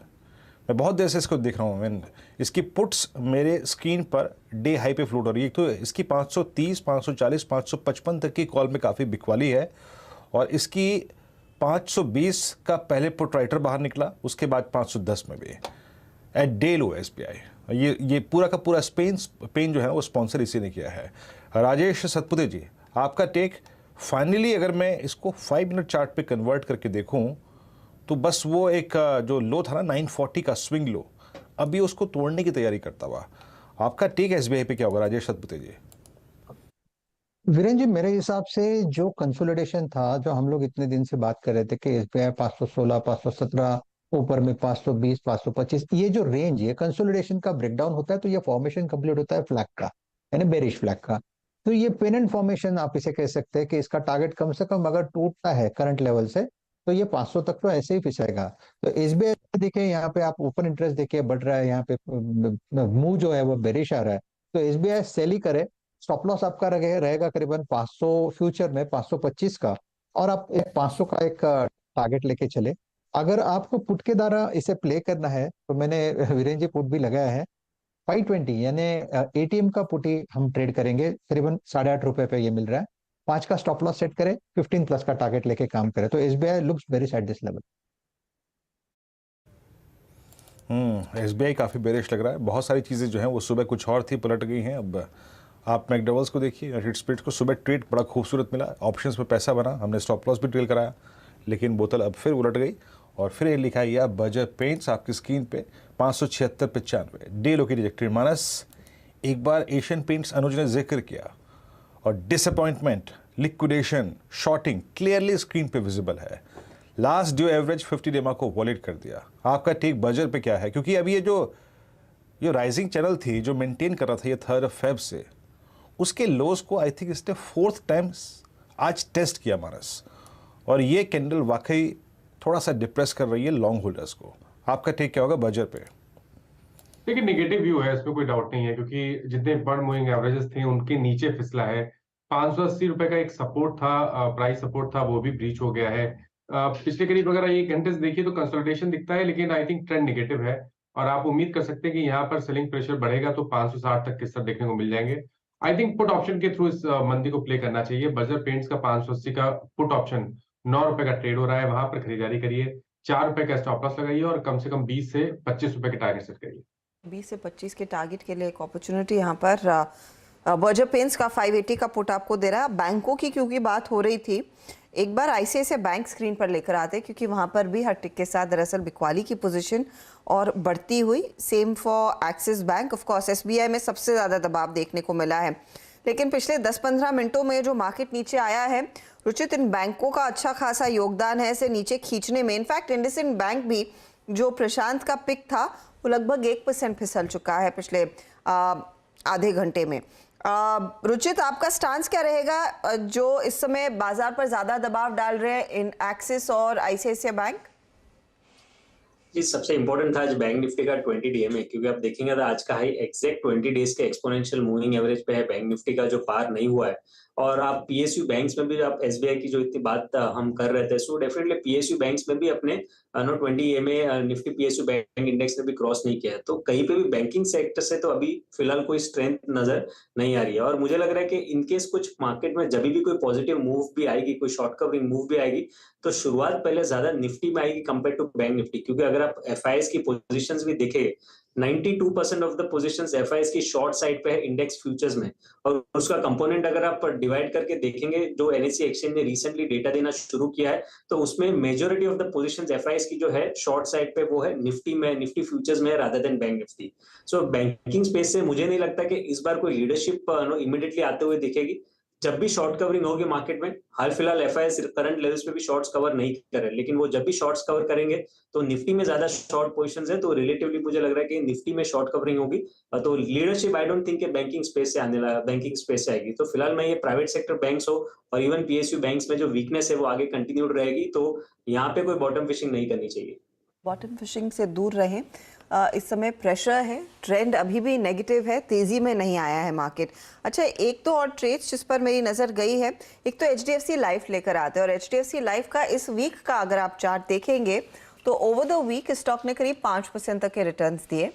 फिर एसबीआई लाइफ भी करीब एसबीआई लाइफ ने 5% के रिटर्न्स दिए, एचडीएफसी ने करीब 6.5 से 7% तक के रिटर्न्स दिए हैं। अब इन स्टॉक्स में हल्की हल्की मुनाफा वसूली आना शुरू हो गई है। अब ये एक पॉकेट रहा है जहां पर लार्जर अंडर परफॉर्मेंस ही देखी गई है। इस हफ्ते एक थोड़ा सा एबरेशन था। आशीष महेश्वरी, आपकी राय क्या रहेगी एचडीएफसी, एसबीआई लाइफ जैसे स्टॉक्स में जो पिछले एक हफ्ते में अच्छे रिटर्न्स दिखा चुके हैं काउंटर्स? अब यहाँ से आगे का कुछ और एक्सपेक्टेशन है बेहतर परफॉर्मेंस की, या फिर ये फिर से साइडलाइंस पर चले जाएंगे? इनफैक्ट एक लीडिंग ब्रोकरेज का एक अपग्रेड आया था इन सारे इस पर्टिकुलर सेक्टर पे, जिसके बाद थोड़ा सा और मोमेंटम देखने को मिला था यहाँ पर। बट मुझे लगता है कि एक बार जब यदि बैंकिंग सेक्टर परफॉर्म नहीं करेगा तो बैंकिंग के साथ साथ जितने भी एंसिलरी बिजनेसेस हैं वो भी अंडर परफॉर्म करना शुरू हो जाते हैं। तो अब क्योंकि थोड़ा सा बैंक निफ्टी में आप सेलिंग देख रहे हैं, तो मुझे लगता है कि क्योंकि एक अच्छा मुनाफा बन गया है ट्रेडर्स का लास्ट एक वीक में, तो थोड़ा सा प्रॉफिट टेबल से ले जाना वो बिल्कुल चाहेंगे। और फंडामेंटली कहीं कोई इशू नहीं है, जो ग्रोथ है वो बिल्कुल इन लाइन रहेगी इन सारी कंपनीज में। ओनली थिंग इज कि अभी थोड़ा सा बैंकिंग स्टॉक्स में बिकवाली है, तो इस सेक्टर में भी सेलिंग आ सकती है। तो मेरा अभी कोई पर्टिकुलर सेक्टर में नई बाइंग करने का सजेशन नहीं रहेगा। ओके, चलिए अब एक काम करते हैं, आपको बता देते हैं 4 का चौका का सीक्वेंस और फिर ट्रेड लेना शुरू करते हैं। सस्ता ऑप्शन सबसे पहले हम लेंगे प्रशांत सावंत से, फिर एफएनओ सुपरस्टार के लिए राजेश सतपुते जी के पास जाएंगे, मानस से लेंगे आज चार्ट का चमत्कार, और आशीष महेश्वरी के पास जाएंगे मिड कैप फंडा के लिए। तो प्रशांत जी, आपसे शुरुआत करते हैं, बताइए सस्ता ऑप्शन ट्रेड आपका। तो अनुज जी, जो हमने बात की थी इंडसइंड बैंक 1039 पे था, अब ये ऑलमोस्ट 1030 के करीब आ चुका है। मैं इसी को ऑप्शंस के जरिए भी कन्वर्ट करना चाहूंगा, और जो अप्रैल महीने की, अप्रैल की 1020 स्ट्राइक प्राइस की जो पुट ऑप्शन है, जो करीबन अभी 31-32 के जोन में चल रही है, मैं इसको स्टॉप लॉस रखना चाहूंगा 22 पे 22, और जो टारगेट मेरा होगा वो होगा करीबन 50 टारगेट 1 और 60 का टारगेट 2। तो ये फिलहाल आपके लिए ट्रेड क्लियरली बनता हुआ इंडसइंड बैंक पर 1020 का पुट लेकर चलेंगे। वहीं पर चांसेस हैं अच्छे खासे रिटर्न्स के। राजेश सातपुते, एफएनओ का सुपरस्टार। अर्षदा जी देखिए, कुछ नया नहीं ऐड करूंगा मैं, वेरी फ्रैंक विद यू, क्योंकि जहाँ पे कन्विक्शन है वो है एसबीआई। यहाँ पे एक सीरियस ब्रेकडाउन हमने देखा, ऑलरेडी कॉल डिस्कस हो चुका है, सिर्फ रिपीट करता हूँ। देखिए यहाँ पे एसबीआई में जिस तरह से ब्रेकडाउन है, इसका टारगेट 500 का होगा। इनिशियल हम लोगों ने जो स्टॉप लॉस सजेस्ट किया था वो 525 के आसपास का, थोड़ा सा इसे ट्रेल करे क्योंकि बोलने के बाद ये 3 रुपए और नीचे आया है। तो sell SBI with stop loss of 522, target 500। Put की भी बात हुई थी, तो पुट में भी इजाफा हुआ है, तो यहाँ पे सेल करना है। जो वीकनेस है वो एसबीआई में रहेगा। जी हाँ, राजेश जी, लग रहा है एसबीआई पे ही अगर आप देखें फोकस कर रहे हैं इस वक्त, इसके ब्रेकडाउन पे। चार के चमत्कार मानस जी के सोचने से आएगा। मानस, क्या पिक कर रहे हैं आप? देखिए, एलआईसी हाउसिंग में बिकवाली करने की सलाह रहेगी। यहाँ पर एक फ्रेश ब्रेकडाउन देखने को मिला है। ट्रेंड पहले से ही वीक था, लोअर टॉप लोअर बॉटम का ट्रेंड था। करंट लेवल्स पे बिकवाली करने की सलाह रहेगी। स्टॉप लॉस 342 के ऊपर रहेंगे और नीचे की तरफ 327 तक के टारगेट्स देखने को मिल सकते हैं।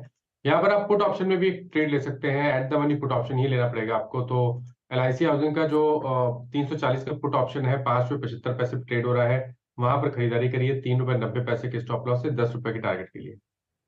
ओके, ठीक है। तो ये इस समय आपके लिए एलआईसी हाउसिंग फाइनेंस पर ट्रेड। आशीष जी, आपका मिड कैप फंडा?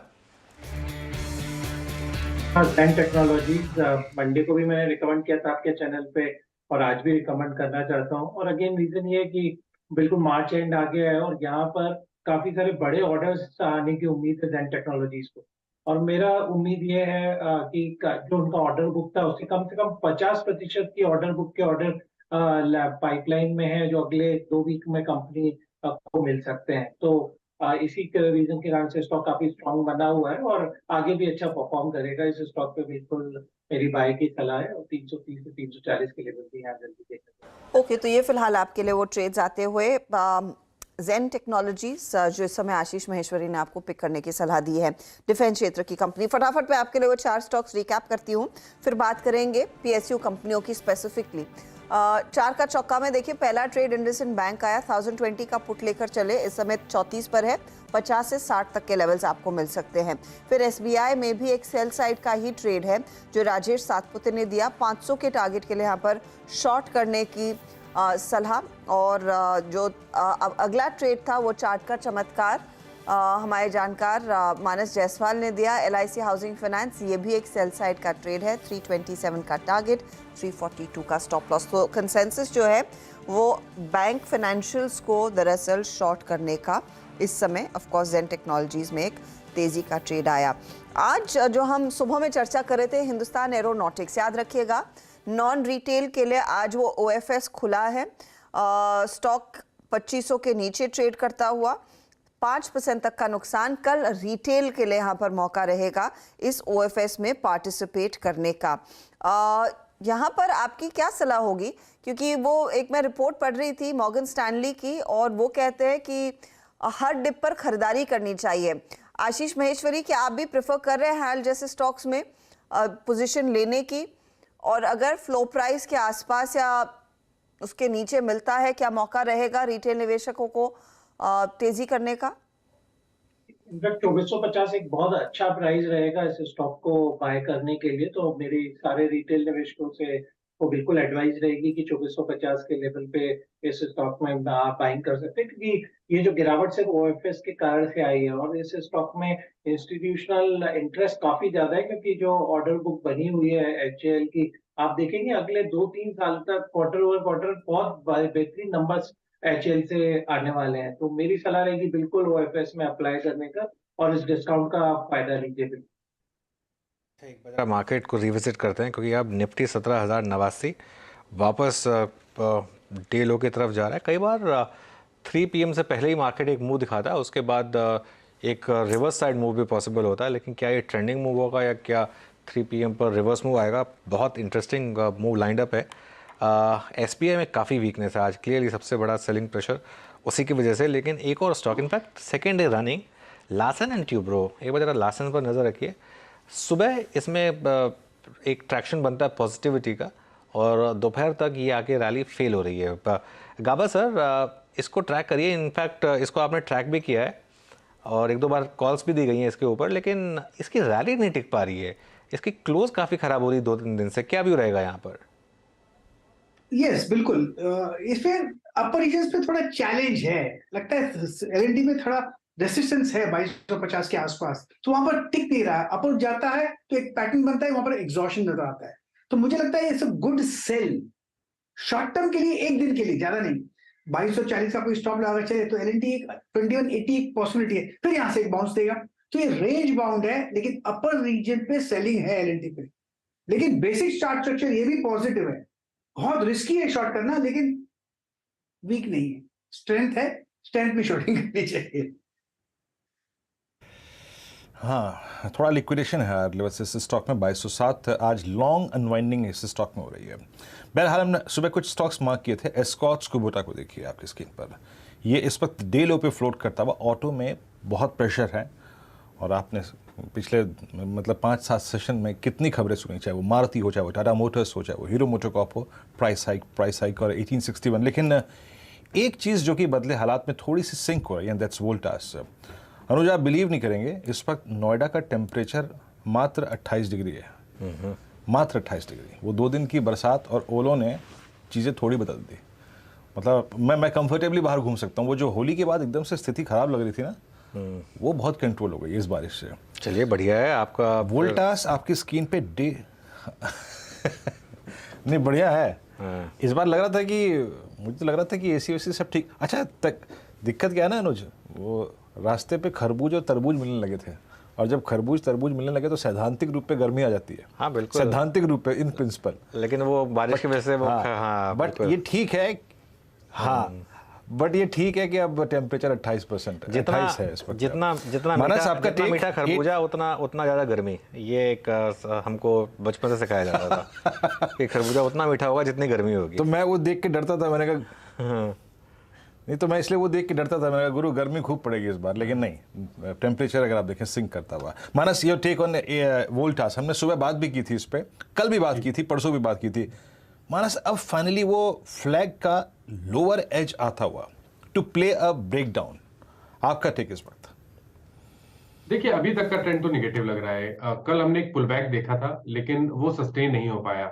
आज जब सेलिंग प्रेशर देखने को मिल रहा है तो आपको जो 835 का एक सपोर्ट है, आई थिंक वो ब्रीच कर जाएगा, क्योंकि अगर आप डेली चार्ट पे जाएंगे तो वहां पर ट्रेंड क्लियरली निगेटिव दिखता है, लोअर टॉप लोअर बॉटम का ट्रेंड है। आई थिंक एक शॉर्ट साइड पे ट्रेड लेना चाहिए। करंट लेवल्स पे बिकवाली करिए, 847 ये कैश लेवल्स है, वहां पर आपको स्टॉप लॉस रखना है। लेकिन जो ब्रेकडाउन हमें देखने को मिला है, उसके टारगेट करीब 810 रुपए के आते हैं, तो करंट लेवल से भी 25 रुपए का डाउनसाइड देखने को मिल सकता है, तो बिकवाली करने की सलाह रहेगी वोल्टास में भी। बिकवाली करने की सलाह रहेगी वोल्टास में। चलिए अब एक काम करते हैं, थोड़ा आगे बढ़ते हैं। फेड के फैसले के बाद बाजार में दबाव है, हालांकि वो दबाव थोड़ा सा जेनेट येलेन की स्टेटमेंट से ज़्यादा है मौजूदा बाजार में। लेकिन क्या आपकी रणनीति होनी चाहिए, ये समझाने के लिए आज हमारे साथ IIFL सिक्योरिटीज़ के फंड मैनेजर उज्ज्वल शाह जुड़ गए हैं। उज्ज्वल जी, गुड आफ्टरनून, शुक्रिया हमारे साथ जुड़ने के लिए। क्या व्यू है मार्केट को लेकर, क्योंकि इस मार्केट ने तंग काफ़ी किया है लोगों को, हर लेवल पर लग रहा है कि शायद यहाँ शॉर्ट कवरिंग आएगी, यहाँ बाइंग आएगी, लेकिन मार्केट ने कोलैप्स भले ही ना हुआ हो, लेकिन जैसे कहते हैं ग्राइंडिंग लोअर वाली मार्केट ये रही है पिछले कुछ महीनों में। आपका क्या व्यू होगा? वेरी ट्रू अनुज, और थैंक यू मुझे ये शो में शामिल करने के लिए। मार्केट्स का रुख थोड़ा साइडवेज ही एक्सपेक्ट कर रहा हूँ अनुज, कंसिडरिंग फिलहाल पॉजिटिव्स कम और on the negative side news काफी ज्यादा मिल रही है मार्केट को। अभी वेरी नियर टर्म में सबसे ज्यादा अगर इंडिया को कुछ परेशान कर सकता है तो वह एल नीनो की परिस्थिति, जिसको चल के शायद मॉनसून्स वीक हो सकते हैं, और ये अनप्लान जो बारिश आके ऑलरेडी एग्री को अफेक्ट कर गई है अभी फिलहाल और कर रही है, ऑलरेडी एक संकेत दे रहा है कि रूरल इकोनॉमी जो वैसे ही कोविड से लगभग बाहर आ रही थी को थोड़ी तकलीफ हो सकती है आगे चल के भी। सो करंटली ग्लोबल सिनेरियो भी अगर आप देखें तो पॉजिटिव्स कम दिख रहे थे। कल फेड ने एक होप दिखाई है कि नेक्स्ट ईयर से इंटरेस्ट रेट के दर कम होंगे, which is a big positive. But until then short term में मैं मार्केट साइडवेज ही एक्सपेक्ट कर रहा हूँ। ऐसा ही ग्राइंडिंग रहेगा मार्केट में। और मुझे लग रहा है निवेशक ज्यादा लार्ज कैप्स की तरफ और ब्रांड्स जो स्ट्रॉन्ग ब्रांड्स हैं उनको प्रेफर कर रहे हैं या करने चाहिए ये फेज में, जहां मिड और स्मॉल में आपको और थोड़ी तकलीफ दिख सकती है आगे चल के भी। सिलेक्टिवली मिड स्मॉल कैप में धीरे धीरे पोजीशन बना के आगे के साल में जब मैसिव मनी मेकिंग अपॉर्चुनिटीज आ पाएगी, जैसे ही फेड अपने दर कम करना शुरू कर देंगे, वैसे कौन से ये स्पेसेस रहेंगे मिड एंड स्मॉल कैप्स में जो आप जीरो इन करेंगे और डिक्लाइन में बाय करेंगे? तो अनुज, मुझे लग रहा है एमएफआई सेक्टर जो बहुत टाइम के बाद एक अच्छे फेज में आ रहा है। वहां पे रेगुलेशंस जो पॉजिटिव चेंजेस देखे गए हैं, और जैसे कि मैंने कहा ऑलरेडी आप देखिए गोल्ड प्राइसेस काफी हाई रहे हैं, रूरल इकोनॉमी ऑलरेडी स्ट्रगल कर रही है, तो वहां पे फाइनेंस की अपॉर्चुनिटीज काफी ज्यादा रहेंगी। और जो जो बैलेंस शीट्स में पेन देखे गए थे across sectors, NBFC MFI sector की जो कंपनियां हैं, वहां पर भी आप देखें तो अभी वो बैलेंस शीट रिपेयर का काम भी हो चुका है। तो मुझे लग रहा है एमएफआई एक अच्छा सेक्टर हो सकता है। अपार्ट फ्रॉम दैट मुझे लग रहा है पावर और उसके रिलेटेड एंसिलरी कंपनीज भी अच्छा करेंगी ये फेज में। और सीमेंट और इंफ्रा, क्योंकि गवर्नमेंट स्पेंडिंग काफी अच्छी होगी ये साल, गवर्नमेंट ने ऑलरेडी इतना बड़ा केपेक्स अनाउंसमेंट किया हुआ है, तो मुझे लग रहा है उस जगह पे हमें काफी सारा अपॉर्चुनिटी भी दिखेगा। सीमेंट स्पेस में हमने देखा लास्ट ईयर जो कॉस्ट इतने ज्यादा बढ़ चुके थे, आप ऑयल प्राइसेस ले लीजिए या पेटकोक के प्राइसेस ले लीजिए, जो कि अब काफी करेक्ट हो चुके हैं, जबकि सीमेंट बैग पर बैग के प्राइसेस अभी वो लोग ने करेक्टिव मेजर्स जो लिए हैं वो अभी भी हाई है। तो ये चल के कमिंग क्वार्टर्स में सीमेंट कंपनियों के रिजल्ट काफी अच्छे होंगे, और जो मिड कैप्स में जो जो सीमेंट कंपनियों ने काफी मार झेली थी इन लास्ट सेवरल क्वार्टर्स, उनके तरफ से बहुत अच्छे रिजल्ट्स एक्सपेक्ट कर सकते हैं। बाकी जिस सीमेंट का जिक्र आप उज्जवल जी कर रहे हैं वो स्क्रीन पे स्ट्रेंथ दिखा भी रहा है और इस दौर की हाईएस्ट क्लस्टर में आके ट्रेड करते हुए। अच्छा उज्जवल जी, मैं भी सेक्टर्स पे आपकी राय और जानूंगा, बात करूंगा कुछ सेक्टर्स को लेके, लेकिन इस CY23 में और in fact second half of CY22 में एक बात तो क्लियरली विजिबल है, जिन लोगों ने सिर्फ इक्विटी की तरफ नहीं, सिर्फ डेट की तरफ नहीं, या फिर सिर्फ कमोडिटी की तरफ नहीं फोकस किया हो, एक ब्लेंडेड अप्रोच रखी हो, मल्टी एसेट अप्रोच रखी हो, उन्होंने खूब पैसा कमाया। जब इक्विटी नहीं चली तो डेट चल रहा था, लुक एट गोल्ड नाउ, वो भी चल रहा है। क्या ये approach rest of the year के लिए भी अच्छी है? आप क्या मानते हैं? या फिर आप मानते हैं कि गोल्ड में जिसने पैसा अच्छा कमा लिया हो अब थोड़ा सा ऑफलोडिंग कर दे? क्या अप्रोच रखनी चाहिए उन लोगों को जो कि मल्टी एसेट अप्रोच रखते हैं, या फिर रेस्ट ऑफ जो 7-8 महीने बाकी हैं इस साल के लिए, उसमें क्या अप्रोच रखनी चाहिए? थैंक यू विजेंद्र जी, और आपने बहुत सही फरमाया कि मल्टी एसेट अप्रोच हेल्प किया है अब तक, और मुझे लग रहा है कमिंग 1-2 क्वार्टर ये अप्रोच और भी हेल्प करेगा, क्योंकि ब्याज दर और भी यहाँ से शायद 25 बिप्स या 50 बिप्स एट मैक्स शायद बढ़े। बट ये भी जो ब्याज दर है ये काफी अच्छे हैं, हम लोग ऑलरेडी देख रहे हैं काफी सारी बैंक्स 8 to 8.5% जैसा एफडी रेट्स भी ऑफर कर रही है इन्वेस्टर्स को। और ऐसे मार्केट में जहाँ पे मार्केट्स खुद साइडवेज है, इस तरह के returns from fixed income side काफी अच्छे दर है। इवन कमोडिटीज में मैं ज्यादा बात नहीं करना चाहूंगा क्योंकि that is more link to global markets और ग्लोबल लिक्विडिटी फ्लोज कैसे रहेंगे आगे चल के। बट एक मल्टी एसेट अप्रोच हमेशा हेल्प करता है और ऐसे मार्केट में तो ज्यादा हेल्प करेगा in coming quarters as well. मुझे लग रहा है सेकेंड हाफ से इक्विटीज मार्केट में काफी अच्छी मूवमेंट आना शुरू होगी जब ये फेड रेट हाइक्स के बारे में लोग ना बात करके हुए वो लोग देखेंगे कि फेड रेट कट्स जो एक्सपेक्ट कर रहे हैं उसको लोग जैसे ही एक्सपेक्ट करने लगेंगे फॉर नेक्स्ट ईयर के लिए डिस्काउंट करने लगेंगे अपने फाइनेंशियल्स में और वैसे ही हम देखेंगे कि सेकेंड हाफ से इक्विटी मार्केट्स भी अच्छे रिटर्न्स देना शुरू कर देगी। Until then, idea should be multi-asset approach and equity side पे quality stocks hold कीजिए जहां पे आपका drawdown के expectations कम हो और जो stronger companies है वो बुरे मार्केट में भी अच्छा करेगी और जैसे ही मार्केट टर्न करेंगी ऐसी कंपनियां बहुत अच्छे से बहुत जल्दी रैली करके अपने पुराने लेवल्स अचीव करती है और उसके लिए आगे निकलती है। उज्जवल आफ्टरनून, ये बताइए टेक्नोलॉजी पर आप इस समय कितना पैसा कमिट करने के फेवर में हैं? क्योंकि यहाँ पर सबसे बड़ी दिक्कत यही है कि 30 to 40% रेवेन्यू दिग्गज आईटी कंपनियों का या फिर इवन सो मिड कैप कंपनियों का बीएफएसआई सेक्टर से आता है और वहीं पर सबसे ज़्यादा प्रॉब्लम्स ग्लोबली, चाहे वो यूरोप हो या फिर यूएस हो, बढ़ने का डर है। इधर क्या पैसा अगर पार्क्ड है उसे रहने देंगे या फिर अब कुछ अपनी पोजीशंस काटना शुरू करेंगे आप टेक्नोलॉजी में?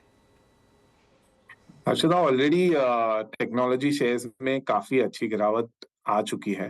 अब प्राइस पेन के बजाय मुझे लग रहा है टाइम पेन देखा जाएगा स्टॉक्स में, जहां पे लोग वेट करेंगे कि कब वो अपमूव या फ्रेश ऑर्डर इनपुट्स के बारे में कंपनियां बताती हैं। मैं टोटली अग्री करता हूं कि अगर यूएस, यूरोप और उनकी बैंकिंग इतनी प्रॉब्लम में है तो अपनी आईटी इंडस्ट्री को फ्रेश न्यू ऑर्डर्स अचीव करने में, अटेन करने में काफी दिक्कत आएगी। और ये चल के जो उनका बुक टू बिल इतना स्ट्रांग था, इतने कई लास्ट 2-3 साल से जो उनके रेवेन्यू ट्रेजेक्टरी इतनी स्ट्रांग रही है, वहां पे हम थोड़ा स्लो डाउन एक्सपेक्ट कर सकते हैं। और इसके चलते ही ये स्टॉक प्राइसेस इतने गिरे हैं। लास्ट ईयर भी हम लोग देखें तो लास्ट काफी क्वार्टर्स से आईटी पैक एंटायरली थोड़ा करेक्टिव मोड में रहा है। और मुझे ऐसे लग रहा है कि आज की तारीख में भी काफी सारे मिड कैप स्पेसेस में जो वैल्यूएशन मल्टीपल्स हैं वो हिस्टोरिकल लेवल से काफी हाई है। तो अभी भी एंटायरली ये स्टोरी डिस्काउंट नहीं हुई है। वहां पे कुछ पॉकेट्स में हम लोग गिरावट और भी एक्सपेक्ट कर सकते हैं। सो मैं फ्रेश इक्विटी ये पॉइंट पे आईटी सेक्टर पे नहीं रखूंगा। मैं वेट करूंगा फ्रेश ट्रिगर्स का, मैं वेट करूंगा उन मैनेजमेंट कमेंट्रीज का, और जब वो इन्फ्लेक्शन पॉइंट दिखता है कि वापस से ऑर्डरिंग फेज जो ग्लोबल मार्केट से है वो वैसे शुरू होती है, उसके बाद ही फ्रेश निवेश ये सेक्टर में करना चाहिए। और अब तक अगर मुझे कहीं पर भी बेट करना है तो मैं 2 लार्जेस्ट आईटी सेक्टर कंपनीज को ही फोकस करूंगा जहां पे निवेश करके हम रख सकते हैं, या इन अ सिप मोड 1-2 क्वार्टर के बाद मैं सिप मोड में जो टॉप 2 आईटी कंपनीज है वहां पे निवेश करना शुरू करूंगा। अच्छा उज्जवल जी, अभी क्योंकि अर्निंग सीजन काफ़ी पास खड़ा है और उससे पहले जो 2-3 घटनाक्रम हो रहे हैं बाजार में, मैं ऑटो की बात कर रहा हूँ। अब देखिए करंट इंटरेस्ट एनवायरनमेंट में मेरे को लगता नहीं कि बहुत डिमांड स्ट्रांग होगी, और शायद मैं आपको एक वास्तविकता बताऊँ, मैं उस ऑटो कंपनी का नाम नहीं लूँगा जहाँ 1-1.5 लाख रुपये की बुकिंग गई थी। एक्चुअली में वो 25-26 हज़ार की बुकिंग थी। बुकिंग लोग एक बार में 3-3, 4-4 गाड़ियाँ करा देते हैं। खैर, मैं coming back to the question, अब आप देखिए एक ही हफ्ते में 2 हफ्ते में सारी कंपनियों ने प्राइस हाइक्स किए। इस करंट एनवायरनमेंट में शायद मेरे को लगता है कि ये एक बिड है अपने बॉटम लाइन को और अपने मार्जिन्स को सिक्योर करने की, या फिर थोड़ा सा उन्हें स्पेस देने की। क्या एक ऐसे माहौल में जब अभी अर्निंग्स बहुत नज़दीक खड़ी हैं, कंपनियां प्राइस हाइक कर रही हैं, क्या आप ऑटो में भी बाय ऑन डिप्स की अप्रोच रखेंगे या फिर उससे कुछ समय आप थोड़ा सा अवॉइड ट्रेजेक्टरी में प्लेस करेंगे? वीरेंद्र जी, इतने हाई इंटरेस्ट लेवल पे आप बिल्कुल सही है, ऑटो डिमांड अफेक्ट कर जाती है। कंजम्पशन पैटर्न्स जो इंडिया में पहले भी देखे गए हैं वो चेंज हो जाते हैं जैसे ही interest cost beyond the level increase हो जाता है, और ये सारे स्पेंड्स लोग पोस्टपोन भी कर देते हैं। सो मुझे लग रहा है ऑटोज में नेक्स्ट 1-2 क्वार्टर्स हम फ्रेश डिमांड ज्यादा एक्सपेक्ट नहीं कर रहे हैं, और जो वीकनेस हम ये स्पेस में देख रहे हैं वो वाजिबी है। अभी फ्रेश बुकिंग्स अगर कुछ आएगी तो वो दिवाली के आसपास और जो festive season around Dussehra Diwali phase में है वहीं पर देखी जाएगी। सो जो कि अभी भी 2 क्वार्टर दूर है, तब तक लोग क्लैरिटी देखेंगे कि क्या डिमांड एक्चुअली पुल बैक कर रही है। ऑन टॉप ऑफ दैट, जैसे मैंने कहा, रूरल इकोनॉमी ऑलरेडी थोड़ी वीक चल रही थी और उसमें ये एल नीनो का भी थ्रेट है। तो मार्केट एक्सपेक्टेशंस जो टू व्हीलर के पास से थी कि शायद एक रिवाइवल अच्छा खासा देखा जाएगा, वो भी एक क्वेश्चन में आ जाता है। तो I think wait and watch approach ज्यादा बेहतर रहेगा ऑटो पैक में, और प्रॉबेबली 1-2 क्वार्टर के बाद क्लैरिटी आने के बाद हमें ऑटो सेक्टर में फ्रेश इन्वेस्टमेंट्स करने चाहिए। चलिए उज्जवल जी, शुक्रिया जुड़ने के लिए हमारे साथ, और ऑल द बेस्ट आपको। ये व्यू इस समय आपके लिए IIFL की तरफ से। मार्केट में इस समय मैं देख रहा था कोई 3 PM मूव, मार्केट ने कोशिश की एक अपसाइड में थोड़ी रिकवरी की, लेकिन actually typical expiry day, complete option writers zone, और पूरे के पूरे ऑप्शंस, टॉप ट्रेडेड ऑप्शंस अगर आप देखेंगे, कोई भी एक ऑप्शन आपको ऐसा नहीं दिखेगा एक्सेप्ट फॉर 40,000 की जो पुट है बैंक निफ्टी की, उसके अलावा। और खासतौर से निफ्टी में तो एक ऐसा ऑप्शन आपको नहीं दिखेगा जहाँ पर प्रीमियम में इंक्रीज़ हुआ। सब के सब प्रीमियम्स जो टॉप ट्रेडेड ऑप्शंस हैं उसमें 80 से 90% का डिक्लाइन आपको क्लियरली विजिबल है। तो मार्केट एक अब मूड बना चुका है कि शायद रेंज में ही रहने वाला है अभी कुछ टाइम, और आगे मतलब काफ़ी इंटरेस्टिंग रहने वाला है, क्योंकि कल इतना बड़ा एक्शन हो गया, हम ये सब मान के बैठे थे कि आज मार्केट में बहुत बड़ा दिन रहने वाला है। Complete anti climax, complete anti climax, जैसे कहते हैं कुछ इतनी प्रिपरेशन की और आया कुछ भी नहीं। और अक्रॉस द बोर्ड दरअसल ये दबाव बढ़ता हुआ, मिड कैप्स में हमने देखा अब 84 अंकों की गिरावट, Nifty bank of course 250 point के नुकसान पर ट्रेड करता हुआ दिखाई दिया है। तो वीकनेस देखने को मिल रही है, कुछ पॉकेट्स हैं जो थोड़े से रेजिलिएंट है। ऑटो का जिक्र वीरू अभी कर रहे थे, उज्जवल शाह से जब बातचीत हो रही थी। ऑटो कंपनियों पर Ruchit please, Tata Motors, M&M, Maruti तीनों देखेंगे तो हाई पॉइंट पर तो नहीं है लेकिन बढ़त है।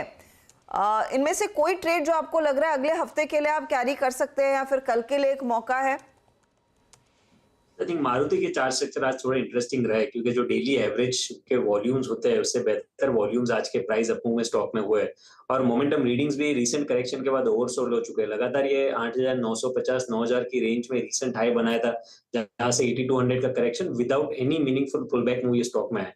तो ये ओवरसोल्ड है, ऑल्दो ट्रेंड चेंज नहीं, बट जस्ट एक पुलबैक मूव नो स्टॉक में 8450 यानी और 100-120 रुपीज का पुलबैक ये स्टॉक में एक्सपेक्ट कर सकते हैं। मारुति सुजुकी आपकी स्क्रीन पे 8359 पे ट्रेड करता हुआ। मार्केट्स डे लो 17085, निफ्टी आपकी स्क्रीन पे इस वक्त यस डे लो की ट्रेजेक्ट्री के आसपास ही झूलता हुआ, मतलब माफी जगह ट्रेजेक्ट्री के आसपास झूलता हुआ, ऑल्दो इंटरडे लो था करीब 17,045 का, और वहाँ से मात्र अब 40 अंक ऊपर रह गया। लेकिन हाँ, बैंक निफ्टी अब डे लो पर है, और बैंक निफ्टी ने आज एक classical 20 day exponential moving average reversal दिया है। आज ये जो इसकी हाईएस्ट ट्रेजेक्ट्री थी और ये वॉज 20 डे में, मैं एक्सपोनेंशियल की बात कर रहा हूँ, याद रखिएगा। कल उस ट्रेजेक्ट्री में नहीं जा पाया था और आज वहीं से, और एक दो स्टॉक्स जो इस वक्त पेन में है उसका जिक्र और करता हूँ, उसके बाद हम जब BTST कॉल्स की तरफ बढ़ेंगे। Let's bring LIC housing finance, it's 336। ये एक बहुत ही बड़ा ब्रेकडाउन केस है। माना साहब का टेक, आई थिंक इसने जो लेवल तोड़ा है ना 347 का, जो इसने 4-5 सेशन पहले तोड़ दिया था, उसके बाद कन्विक्शन अगर आप देखें तो यहाँ पे वैसे ही कोलैप्स हो गया था, और अब स्टॉक डे ऊपर, और ये इस वक्त 7 जुलाई के बाद की अब तक का सबसे लोवेस्ट लेवल, और मैं देख पा रहा हूँ कि इसकी 330 का पुट ऑप्शन डे हाई की ट्रेजेक्ट्री में ट्रेड करता हुआ। और कुछ स्टॉक्स जहाँ पे पेन है उसमें एक बार जरा PFC लेके आइएगा। पावर फाइनेंस कॉर्पोरेशन 152 और 152.35, ये भी डे लो की ट्रेजेक्ट्री में आता हुआ 20 डे मार्क को क्रॉस करके आज डे लो की तरफ बढ़ता हुआ। राजेश सतपुते जी, PFC पे आपका टेक? वीरेंद्र जी देखिए पीएफसी का ओवरऑल स्ट्रक्चर देखे तो वैसे तो स्ट्रांग है, लेकिन ये जो रनिंग करेक्शन है it has landed exactly on it's 50 DMA. तो स्ट्रक्चर वीक है, तो आपको पोजीशन रखनी है तो फिर आपको मंदी की पोजीशन रखनी पड़ेगी, क्योंकि ये पॉसिबिलिटी लग रही है कि 150 यानी 50 डीएमए का जो लेवल है 150 का वो वायलेट होगा। इसके बाद ये जो नेक्स्ट टारगेट आता है वो सीधा 142 पे आएगा। तो पीएफसी में सेल साइड की पोजीशन बनाए तो आपका स्टॉप लॉस होगा 155 यानी ₹2.5 का स्टॉप लॉस मेंटेन करे, सेल करे। 150 टूटने के बाद आप स्टॉप लॉस को ड्रिल करें, तो नेक्स्ट टारगेट जैसे मैंने कहा 142 तक, तो ये आराम से फिसलेगा। चलिए अब एक काम करते हैं, फिर BTST और STBT ट्रेड्स का सिलसिला शुरू करते हैं फिर, और एक के बाद एक ट्रेड्स लेते हैं गेस्ट से। गाबा सर, आपकी ट्रेड BTST या STBT? मेरा ट्रेड रहेगा नवीन फ्लोरोकेम। यस, 4261 पे ट्रेड कर रहा है, यहाँ पर तेजी है। 4200, 4210, 4220 ये स्ट्रॉन्ग सपोर्ट जोन है, उसके नीचे स्टॉप लगाना चाहिए। फिर टारगेट 4350 रहेगा। यस, नवीन फ्लोरोकेम। नवीन फ्लोरिन में एक तेजी वाला ट्रेड कावा साहब दे रहे हैं, 1.1% ऊपर है। राजेश सातपुते, आपका ट्रेड? हर्षदा जी देखिए मुझे लगता है कि बैंकिंग में वीकनेस फिर से आ रही है। जो पुल बैक मिला था वो एक रिलीफ रैली थी, जो 10-20 डीएमए को टेस्ट करने के बाद फिर से कूल ऑफ हो रही है। So I would like to sell Kotak bank. Kotak bank sell करेंगे, स्टॉप लॉस रखेंगे 1700 का, यानी करीबन 18 पॉइंट का स्टॉप लॉस होगा। और जो रिसेंट होता करीबन 1650 का, मुझे लगता है वहां तक ये फिसलेगा, तो it's sell in Kotak bank. के लिए एक short call Kotak Mahindra bank में 28 रुपए की गिरावट पर ट्रेड कर रहा है काउंटर।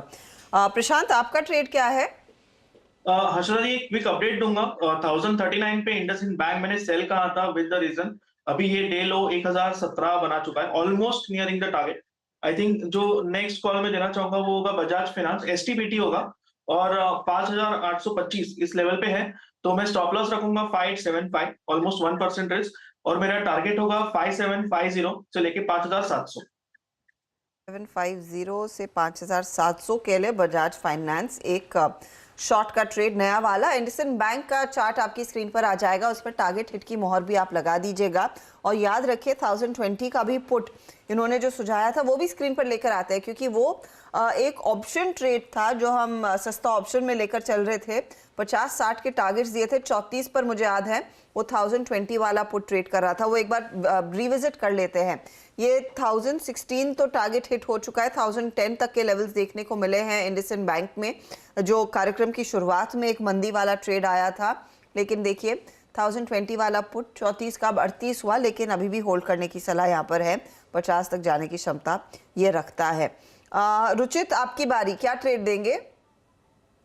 शॉर्ट कॉल रहेगा HCL टेक में। मैं जस्ट क्लोजिंग चार्ज देख रहा था स्टॉक को, तो 100 EMA स्टॉक ने 5 महीने में पहली बार आज 100 EMA के नीचे ये स्टॉक क्लोज दे रहा है। 13 अक्टूबर 2022 को ये स्टॉक ने 100 EMA को पॉजिटिव क्रॉसओवर्स दिया था। उसके बाद जो भी डिक्लाइन आया है अब तक उसके नीचे क्लोजिंग नहीं दिया था, लेकिन आज 100 EMA के नीचे क्लोज दे रहा है। तो HCL टेक में करंट लेवल्स पे बिकवाली करके जा सकते हैं। 1082 का स्टॉप लॉस रहेगा और 1050 के आसपास के टारगेट्स आप STBT कल के ट्रेडिंग सेशन में एक्सपेक्ट कर सकते हैं। ओके, मार्केट में जबरदस्त सेलिंग प्रेशर है। एक बार मानस की भी BTST कॉल ले लेते हैं, फिर एक बार मार्केट रिविजिट करेंगे। मानस, आपकी कॉल?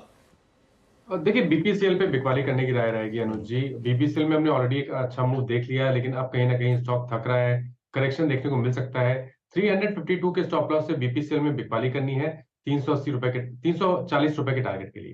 ओके, चलिए देखिए कई बार 3 PM मूव को बहुत जल्दी नेगेट कर देते हैं हम, लेकिन अब देखिए बैंक निफ्टी में ज़बरदस्त 3 PM मूव एक ऐसा लगा था उस समय कि शायद नहीं आ रहा है, लेकिन अब बड़ी गिरावट बैंक निफ्टी में। और पिछले 5-10 मिनट का आप चार्ट देखिए, वर्टिकल डिक्लाइन, वर्टिकल मतलब 39,824 पर ये 3 PM मूव स्टार्ट हुआ था और 39,598। आज सुबह हम इनफैक्ट डिस्कशन कर रहे थे, मुझे याद है, मैंने सुना था, और मैं आशीष से इनफैक्ट सुबह न्यूज रूम में कुछ देर पहले पूछ भी रही थी कि एग्जैक्टली क्या कमेंट था। तो आपने यही कहा था कि 3 बजे के बाद एक बड़ा मूव आ सकता है, 3 बजे के बाद। और ये अब 39,600 जो है, ये मतलब जो ऑप्शन का जोन है उसके हिसाब से सबसे इंपॉर्टेंट मेक और ब्रेक लेवल है। और 39,695 पर 200 डे मूविंग एवरेज भी प्लेस्ड है। लेकिन बहुत ट्रबलसम मार्केट है ये, मतलब ऐसी मार्केट जिसमें एक दिन निकालना थोड़ा मतलब मुश्किल लगता है। जो कहते हैं ना, मार्केट आपको रुला देगा। बिल्कुल, एब्सोल्युटली वही कर रहा है मार्केट इस समय। खैर, मार्केट को रिविजिट करेंगे, एक बार यतिन के पास चलते हैं और डीलिंग रूम से एक फीडबैक ले लेते हैं। किन स्टॉक्स पर डीलिंग रूम्स की नजर है? Yatin, good afternoon. Good afternoon. और टफ मार्केट है जैसे कि आप डिस्कस कर रहे थे। लेकिन दो स्टॉक्स जो आज डीलर्स डिस्कस कर रहे हैं अपने क्लाइंट्स के साथ पोजीशन लेने के लिए, सबसे पहले दिवीज लैब, और आज कहीं ना कहीं फार्मा में आपको आउट परफॉर्मेंस दिखाई पड़ रहा है। दिवीज लेबोरेटरीज यहाँ डीलर्स की पसंदगी है। अगर आप देखें तो ये निफ्टी का स्टॉक भी आपको मार्जिनली ऊपर दिखेगा, करीब आधे % ऊपर, और डीलर्स को लगता है कि यहाँ 5 से 7% की शॉर्ट टर्म अपसाइड देखने को मिलनी चाहिए, क्योंकि डोमेस्टिक म्यूचुअल फंड्स फार्मा शेयरों में खरीदारी कर रहे हैं। तो कहीं ना कहीं फार्मा शेयर्स में दिवीज लैब एक स्टॉक है जो अपने रिडार पर रखिए। और शायद मार्केट में जो फार्मा एनालिस्ट है वो ये भी बात करें कि सिक्वेंशियली आपको रिजल्ट्स भी थोड़े बहुत बेहतर आते हुए दिखाई पड़ेंगे फार्मा कंपनीज, खास करके एपीआई कंपनीज के लिए। तो दिवीज रखिए रिडार पे। इसके अलावा कैनरा बैंक, यहाँ डीलर्स एसटीबीटी की सलाह दे रहे हैं। उनको लगता है कि लो लेवल्स पे 270 से लेकर 275 के लेवल्स मिलने चाहिए। स्टॉक ऑब्वियसली लगभग डेज लो पे ट्रेड कर रहा है, और डीलर्स का ये भी मानना है कि आपको fresh shorts PSU banking stocks में दिखाई पड़ रहे हैं। तो ये एक स्टॉक है जहां आपको शायद ट्रेडिंग के लिहाज से 5 से 10 रुपए का डाउनसाइड देखने को मिलेगा 1-2 ट्रेडिंग सेशन में। ये यतिन, शुक्रिया ये स्टॉक सामने रखने के लिए। और मार्केट में नर्वसनेस थोड़ी सी, एक तो थोड़ा सा वो हिंडनबर्ग ने भी मामला बिगाड़ा है, मतलब हर कोई अब प्रीएम्प्ट कर रहा है कि अगला क्या होगा। अच्छा, ज़रूरी नहीं कि वो इंडियन कंपनी हो, कोई और कंपनी भी हो सकती है। कोई उन्होंने लिखा थोड़ा ना है कि इंडियन कंपनी ही होगी, लेकिन उससे भी एक सेलिंग प्रेशर है। वीरो, कुछ ऐड करना चाह रहे थे आप? काफ़ी प्रेशर इस मार्केट में, 400 पॉइंट बैंक निफ्टी नीचे। जी अनुज, वही मैं 1-2 स्टॉक्स स्पॉट करना चाह रहा था कि अगर ये वीकनेस बढ़ती है, अगर हम इसको एक क्लासिकल 20 डे रिवर्सल माने, और इवन निफ्टी तो अपने 20 डे वहाँ पे गया भी नहीं, निफ्टी का 20 डे मतलब बहुत दूर था, अभी वो प्लेस था करीब 17,295 पे।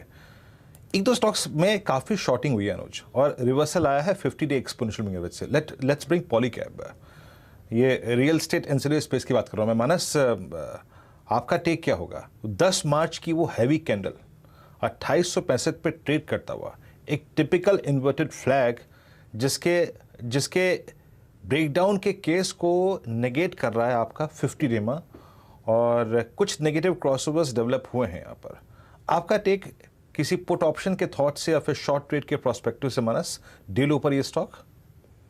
बिल्कुल, देखिए यहाँ पर ट्रेंड निगेटिव है, कंसोलिडेशन देखने को मिल रहा है, और वो कंसोलिडेशन 50 डे मूविंग एवरेज के नीचे हो रहा है। हालांकि लोअर लेवल पे देखेंगे तो मेरे ख्याल से वो जो स्तर है 2840 के आसपास, वहां पर एक सपोर्ट जरूर है, लेकिन अंडरटोन बेरिश है। इसलिए मेरा समझना है कि बिकवाली नहीं करनी है, लेकिन अगर आपने लॉन्ग पोजीशन बनाई है तो एक स्टिक स्टॉप लॉस जरूर रखिए 2840 का। अगर उसके नीचे जाए तो आपको निकलना पड़ेगा, उसके बाद गिरावट बढ़ेगी तो 2700 रुपए तक के भाव भी देखने को मिल जाएंगे। जी हाँ, इसको नज़र पे रखिएगा। अगर कल वीकनेस बढ़ती है या फिर कल वीक एनवायरनमेंट रहे मार्केट में, तो 2864 पे इनफैक्ट मैं भी इसको मार्क कर लेता हूँ। पैटर्न काफ़ी ख़राब है, और जिस प्रकार से शॉर्टिंग हो रही है इसमें पिछले 3-4 सेशन से, आज गजब की शॉर्टिंग इस काउंटर में हुई है। 1-2 मैं अगर डेटा देखूँ थोड़ा सा यहाँ पर, कि आज शॉर्टिंग वाले स्पेस सबसे बड़े कौन से हैं। अगर हायर लेवल से बाजार में रिवर्सल आया है, शॉर्टिंग, प्राइस डैमेज, डायरेक्टर साहब कुछ देर में मार्केट ब्रेथ भी रेडी रखिएगा। आज अगर मैं प्राइस को कंसिडर करते हुए देखूं तो इनफैक्ट रेडी है। पहले उसको एक बार दिखा देते हैं, वहाँ से 2 स्टॉक्स और मार्क करेंगे, फिर चलेंगे हर्षदा के पास। प्लीज़ लेके आइएगा लॉन्ग शॉर्ट का कॉम्बिनेशन। मेरे ख्याल से सुबह 56 लॉन्ग्स थे, इस वक्त मात्र 24 में शॉर्ट कवरिंग, 73 में शॉर्ट, और 74 में अगर आप देखें लॉन्ग अनवाइंडिंग। आइए अब जरा स्टॉक्स पे, Manappuram finance, Aurobindo pharma, Tata communication, ABB, Trent है। यहाँ पे लॉन्ग्स थे और शॉर्ट कवरिंग थी कोरोमंडल में, और बलरामपुर चीनी में, बायोकॉन में dead cat bounce short covering के चलते, और मारुति सुजुकी में अगर आप देखें तो आज शॉर्ट कवरिंग थी। अब आइए असली खेमा, जहाँ 150 का अनुपात था शॉर्टिंग का और लॉन्ग अनवाइंडिंग का। इस क्रम में सबसे ऊपर आता है HAL, खैर से छोड़ते हैं, देन वेदांता, मेटल्स में सबसे ज़्यादा शॉर्टिंग यहाँ पे हुई है, वोडाफोन आइडिया, AB फैशंस और पेज इंडस्ट्रीज, और RBL bank, delta Corp, India mart और इंडिया बुल्स हाउसिंग फाइनेंस और AU स्मॉल फाइनेंस बैंक, ये कुछ ऐसे काउंटर्स जो कि इस वक्त काफ़ी पेन में हैं। और लेके आइए आप आदित्य बिरला फैशन, ABFRL 210 की ट्रेजेक्ट्री में, डे लो की ट्रेजेक्ट्री में आके ट्रेड कर रहा है। राजेश सतपुते जी, इसमें तो बड़े बड़े बेस वॉलेट हो गए हैं, बड़े बड़े बेस। आज की शॉर्टिंग जरा देखिए एक बार, डे लो पर स्टॉक, और ये अगर लेवल उड़ गया किसी भी सर्कमस्टेंसेज में 210 का, तो आपकी राय क्या है, इसमें क्या करना चाहिए? वीरेंद्र, देखिए ट्रेंड तो इसका वीक ही है। जैसे 220 का एक आप कह सकते हैं कि एक इम्पोर्टेंट सपोर्ट जैसे ही इसने वायलेट किया, उसके बाद तो आप देखिए यहाँ पे लगातार ऊपर से प्रेशर, ये जो भी पुल बैक आता है वो सिर्फ बेचने के लिए, 10 डे में आपको सरपास करना भी डिफिकल्ट है। सो माय पॉइंट इज कि यहाँ पे वीकनेस है, और ये वीकनेस कहाँ तक जाएगी, तो ये 210 का लेवल टूटते ही मुझे लगता है जो नेक्स्ट टारगेट अनफोल्ड होगा वो रहेगा करीबन करीबन 196 का। अगर वो भी टूटता है तो फिर 184। तो देखिए दिस इज क्लियरली एक बेरिश फॉर्मेशन है। यहाँ पे कॉन्ट्रा बाइंग ना करे, रिलीफ रैली ना प्ले करे, ट्रेंड वीक रहेगा।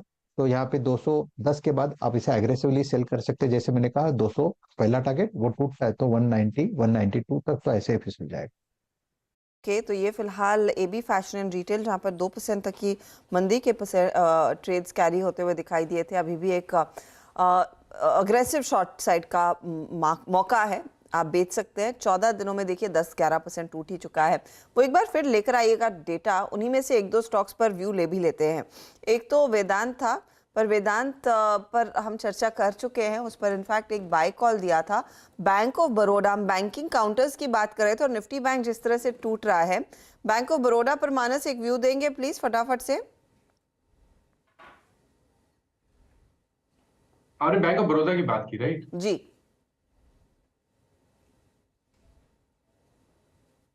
देखिए बैंक ऑफ बड़ौदा में भी ट्रेंड नेगेटिव लग रहा है। स्टॉक 50 डे मूविंग एवरेज के ऊपर सस्टेन नहीं हो पा रहा है। आज एक ही कैंडल में 20 डे और 100 डे मूविंग एवरेज ब्रीच हो गए हैं। मेरा समझना है कि यहाँ पर गिरावट बढ़ सकती है। 158 158 तक के भाव देखने को मिल सकते हैं। तो आई थिंक एक एसटीबीटी कॉल की तरह देखना चाहिए। करंट लेवल्स पे बिकवाली करिए, 165 रुपए का स्टॉप लॉस लगाइए और 158 158 के टारगेट सेट करिए। ओके, तो ये फिलहाल आपके लिए ट्रेड्स। क्लियरली जो पोजीशंस है वो मंदी की काफ़ी अग्रेसिवली बैंकिंग कंपनियों में। आप बैंक ऑफ बड़ौदा देखेंगे, स्टॉक करीब 3% नीचे, आरबीएल में 2-2.5% तक की गिरावट, पीएनबी में कमजोरी देखने को मिली है और निजी बैंक तो है ही आपका। अब एचडीएफसी भी करीब करीब 1% के नुकसान पर ट्रेड करता हुआ दिखाई दे रहा है। तो इन सभी काउंटर्स में हम देख रहे हैं अच्छी खासी वीकनेस। एचडीएफसी बैंक पर कोई फ्रेश कॉल मंदी का प्रशांत लिया जा सकता है? जी, ओवरऑल हर्षदा अगर हम इसका स्ट्रक्चर देखें तो ये वीक था और इसने एक पुल बैक दिया था और अभी हम अगर देखें तो हम करीबन 1560 पे हैं। बट मैं फिलहाल वेट करूंगा, एक सपोर्ट के नजदीक है। ये अगर 1550 ब्रेक कर दे कल शायद, तो 1550 के नीचे इसको सेल कर सकते हैं। स्टॉप लॉस होगा 1565, 1% रिस्क होगी और टारगेट आप रख सकते हो करीबन 1510 से लेके 1500 का। तो conditional cell below 1550 spot price. Okay, conditional cell इस समय 1550 के नीचे आता है, तब आप लेकर चलेंगे ये मंदी का ट्रेड। क्लियरली अब आपको दिखा देते हैं कि बैन की सिचुएशन में कौन सा स्टॉक जाता हुआ दिखाई देगा। तो हाल के पूरे चांसेस हैं क्योंकि यहाँ पर 118% की पोजीशन बनी है। लेकिन याद रखिएगा यहाँ पर ओएफएस भी खुला है, तो उसका भी क्लियर कट इम्पैक्ट आया है आज के ट्रेड में। और रिटेल निवेशकों के लिए दरअसल मौका रहेगा हाल के उस ओएफएस में कल पार्टिसिपेट करने का। याद रखिएगा नॉन रिटेल वाला जो पोर्शन है वो पूरी तरह से सब्सक्राइब हो चुका है आज के आज। और आज ही हम सुबह में आपको बता रहे हैं कि 3200 के ऊपर के टारगेट्स के साथ एक बाय कॉल मॉर्गन स्टैनली ने दिया था। उनको लगता है हर गिरावट पर खरीदना बनता है पर्टिकुलर ट्रेड। तो ये बात हुई हाल की। कुछ और स्टॉक्स आपकी स्क्रीन पर लेकर आते हैं। आईटी कंपनियों पर ध्यान देना चाहिए क्योंकि आज एक्सेंचर के भी नंबर्स आएंगे। उसे क्यों लिया जाएगा कि कल आपने आईटी कंपनियों में किस तरह की पोजीशनिंग रखनी है। निफ्टी आईटी आपके सामने करीब करीब 211 पॉइंट नीचे। मौका है तो एक बार नज़र डाल लेते हैं ग्लोबल तस्वीर में क्या स्थिति उभर कर आ रही है। अंतर्राष्ट्रीय बाजार में यूरोप के हाल नरम है, वो लेकर आते हैं। आपका डैक्स यानी कि जर्मनी का मार्केट 80 पॉइंट नीचे, यूके में 65 अंकों की गिरावट देखने को मिल रही है। बैंक ऑफ इंग्लैंड का डिसीजन आना है रेट अप को लेकर और of course Fed rate hike का तो डिसीजन हम कल देख चुके हैं। प्री मार्केट में डाउ फ्यूचर 60.2 पर, लेकिन सबसे ज्यादा एक्शन जो है वो नैस्डैक में बनता दिखाई दे रहा है। तो काफी इंटरेस्टिंग होगा निफ्टी का ट्रेड कल के, निफ्टी आईटी का ट्रेड स्पेशली कल के सत्र में। राजेश सातपुते, निफ्टी आईटी पर इस समय कोई व्यू है आपका कंसिडरिंग नैस्डैक फ्यूचर्स ऊपर, और अगर एक्सेंचर की तरफ से थोड़ा सा भी संकेत पॉजिटिव आता है तो शायद भारतीय स्टॉक्स में और तेजी आएगी। कौन से लेवल्स इंपॉर्टेंट रहेंगे कल के लिए? हर्षद, अगर आप प्योरली निफ्टी आईटी इंडेक्स की बात करें तो मेरे हिसाब से जो 28,000 के आसपास ये फिलहाल ट्रेड कर रहा है। और 28,000 देखिए ऑब्वियसली 28,000 एक हम लोग कहते हैं कि एक मैग्नेटिक लेवल्स होते हैं कि 28,000, 27,000, 30,000, कहीं ना कहीं इस लेवल के आसपास मुझे लगता है काउंटर एक्सट्रीमली ओवरसोल्ड है, इंडेक्स कंप्लीटली ओवरसोल्ड है। तो आज भी देखिए यहाँ पे खुला नीचे, लेकिन उसके बाद संभलने की कोशिश हुई। इट सिंपली मीन्स कि यहाँ पे कहीं ना कहीं शॉर्ट्स जो है एक बार के लिए कवर हो सकते हैं, एक बार के लिए रिलीफ रैली आ सकती है। तो अगर आईटी पे बेट करना है तो देखिए मेरी नजर है टीसीएस पे। आई थिंक टीसीएस 3100 पे अच्छा वेल प्लेस्ड है, आप कह सकते हैं कि इससे ज्यादा मंदी मुझे इमीडिएट नहीं लगती। पुट राइटर भी खड़े 3100 पे, तो यहाँ पे बाय करना है तो टीसीएस बाय करे, 3100 के नीचे स्टॉप लॉस प्लेस करे। इसकी जो रैली मिलेगी रिलीफ रैली, वो मेरे हिसाब से करीबन 3180 3200 तक तो आराम से मिलेगी। तो अगर आज कुछ लेके जाना है, कॉन्ट्रा प्ले अच्छा लगता है, then I think I would like to bet on TCS. Okay, TCS contra bet के लिए। खैर अब देखिए ना, आज का बाजार टिपिकल ऑप्शन राइटर्स के मार्केट, और 35,600 और ऊपर 40,200। 40,200 क्या था 20 डे में, और नीचे अगर आप देखें जो लास्ट पुट राइटर कल के डेटा में विजिबल था वो था लगभग 39,600। वहीं पे क्लोजिंग आ रही, testing both edges on expiry day इसे कहते हैं। और ठीक वही सूरत हाल निफ्टी का भी है, बट निफ्टी आईटी समहाउ अपने लिए डे सिक्योर करके ले जा रहा है, और एक लोअर शेडो बहुत दिनों बाद, मतलब 1 2 3 सेशन बाद देख कर थोड़ी वाइल्ड लोअर शेडो है, दैट्स गुड। और टीसीएस पे जो ये प्रश्न था हर्षदा का, या फिर जो जवाब था राजेश जी का, वो थोड़ा तालमेल खाता हुआ इस प्राइस परफॉर्मेंस से। हम क्लोजिंग की तरफ बढ़ रहे हैं, लेकिन मैं जरा 1-2 स्टॉक्स को देख लेता हूँ जो कि अब अगर आज अपने लोअर एजेस को वॉलेट करके जा रहे हैं। सबसे बड़ी शॉर्टिंग या फिर इस डाउनफॉल या फिर लोअर स्विंग के पीछे जो कारण रहे, बैंकिंग में इट वाज एसबीआई, और एसबीआई का ब्रेकडाउन आज का बहुत ही ख़राब है। और यकीन मानिए अगर कल 1 रुपये और नीचे खुलता है, 512 से अगर 510 भी खुल गया, दैट मीन्स देन हमारे पास जो माफ़ कीजिएगा, हमारे पास जो ट्रेजेक्ट्री पेंडिंग रह जाएगी वो है बजट डे लो, और वो आती है करीब 500 रुपये की। उसके बाद लेके आइए आप आईसीआईसीआई बैंक। आज में शॉर्टिंग काफ़ी हुई है, और जैसे कि मैं आपको उस टाइम भी कह रहा था कि 520-510 का पुट राइटर एग्जिट कर रहा है, और एग्जैक्टली वैसे ही हुआ।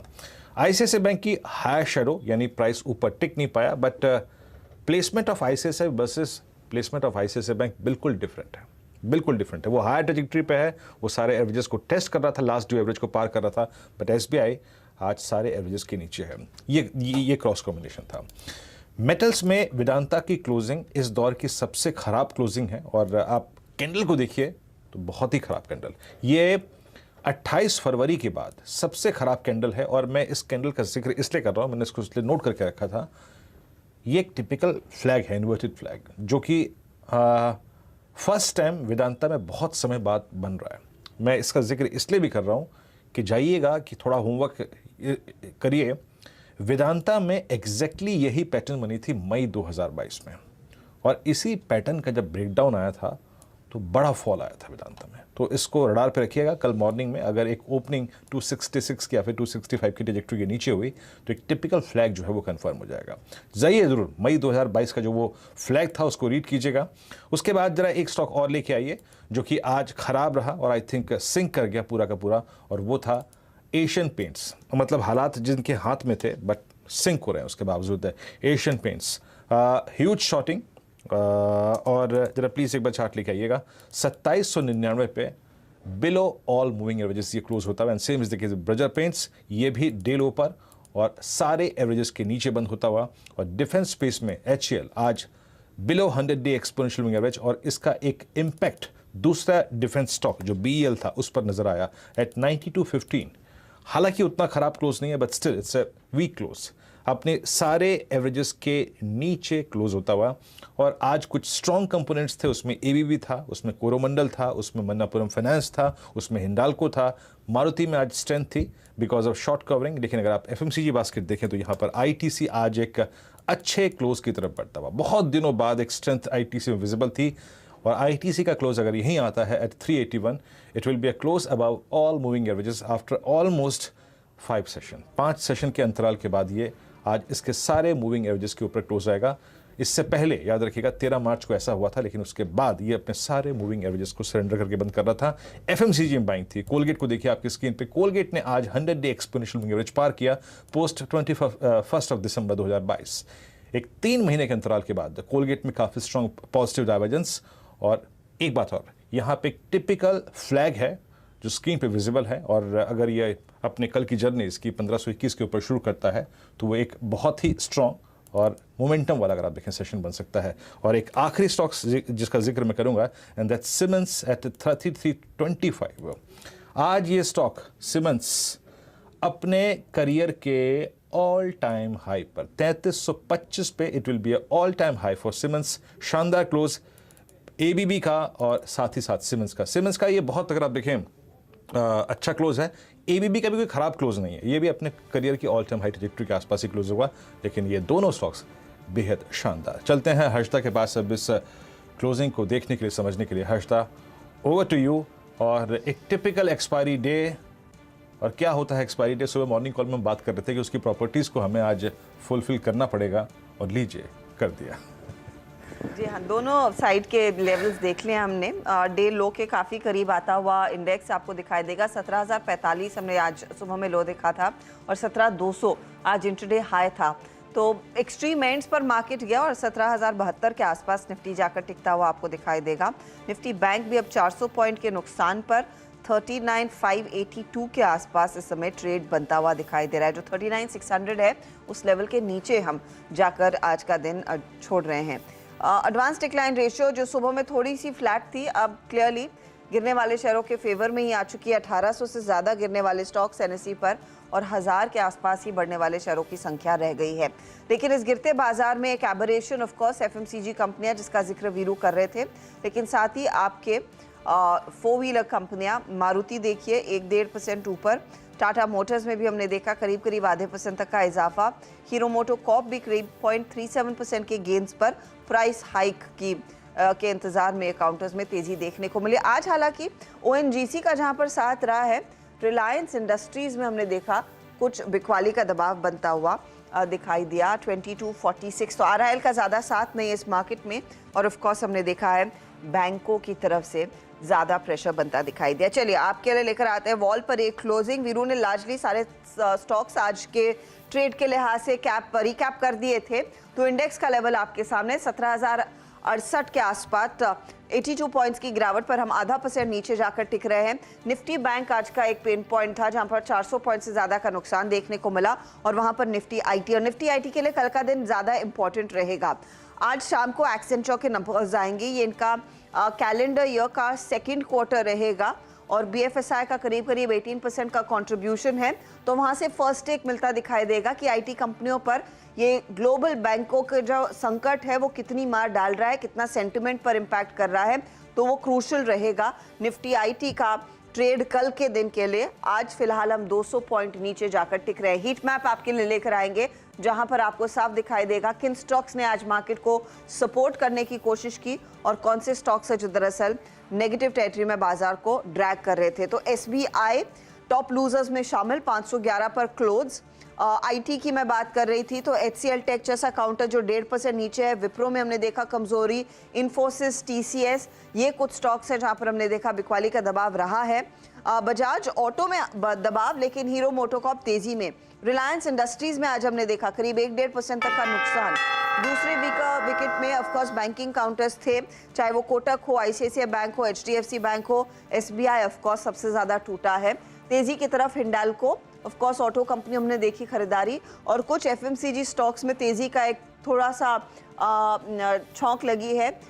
नेस्ले में आपका एचयूएल में आधा % के गेंस, और आईटीसी में 0.65% के गेंस। तो ये वीकली एक्सपायरी क्लियरली एक नेगेटिव नोट पर होती हुई सेकेंड हाफ, और स्पेशली आखिरी 1 घंटे में 2:30 बजे के बाद वो बिकवाली की पोजीशंस बढ़ती हुई दिखाई दी। तो हम 84 अंक नीचे जाकर टिके हैं निफ्टी पर, और अगर आप निफ्टी बैंक देखेंगे तो वहां पर मार ज़्यादा, हालांकि 400 पॉइंट की गिरावट पर इंडेक्स जाकर टिक रहा है 427 अंकों के नुकसान पर 39,571 के लेवल्स। तो ये कमज़ोर कड़ियाँ थी आज मार्केट को नीचे खींचने के पीछे आखिरी 1.5 घंटे के ट्रेड में। अब सीधा सौदा में इस तरह के मार्केट में किस तरह के रिटर्न्स बने हैं वो आपकी स्क्रीन पर आ जाएगा। आशीष और नीरज के बीच का ये मुकाबला रहा। आशीष ने देखिए एक मंदी वाला ट्रेड ऑफ कोर्स हाल लिया क्योंकि ओएफएस का इम्पैक्ट आना ही था। जेके टायर तेजी में, जीआर इंफ्रा तेजी में, ब्लू स्टार में करीब 1.5% तक की बढ़त देखने को मिली है। अब दूसरे काउंटर्स में Asian paint, HDFC, ICICI bank के मंदी वाले ट्रेड्स थे जो नीरज ने आइडेंटिफाई किए, और डीवीज लैब हल्का सा ऊपर आधे % तक का इजाफा बनता दिखाई दिया। एक और सत्र जहां पर हमने देखा है वीकनेस, एक्सपायरी वीकर विकेट पर होती हुई वीकली एक्सपायरी है, ये याद रखिएगा। अगले हफ्ते जब हम उतरेंगे मैदान में तो मंथली एक्सपायरी की तैयारी होगी मार्केट में। 75 अंकों के नुकसान पर निफ्टी और निफ्टी बैंक 380 पॉइंट की गिरावट पर आज फाइनल क्लोज दिखा रहा है। अगले हफ्ते क्यों हर्षदा? आनंद, हम मंथली कॉन्ट्रैक्ट का कल से ही लेंगे सुबह सुबह, और क्या भूमिका हो आपकी उसमें करेंगे सुबह सुबह बात 7 बजे मॉर्निंग कॉल में। हर्षदा, मैं, नीरज जी और आशीष मॉर्निंग कॉल में। तब तक के लिए नमस्कार और रहेगा कल शुक्रवार का इंतज़ार।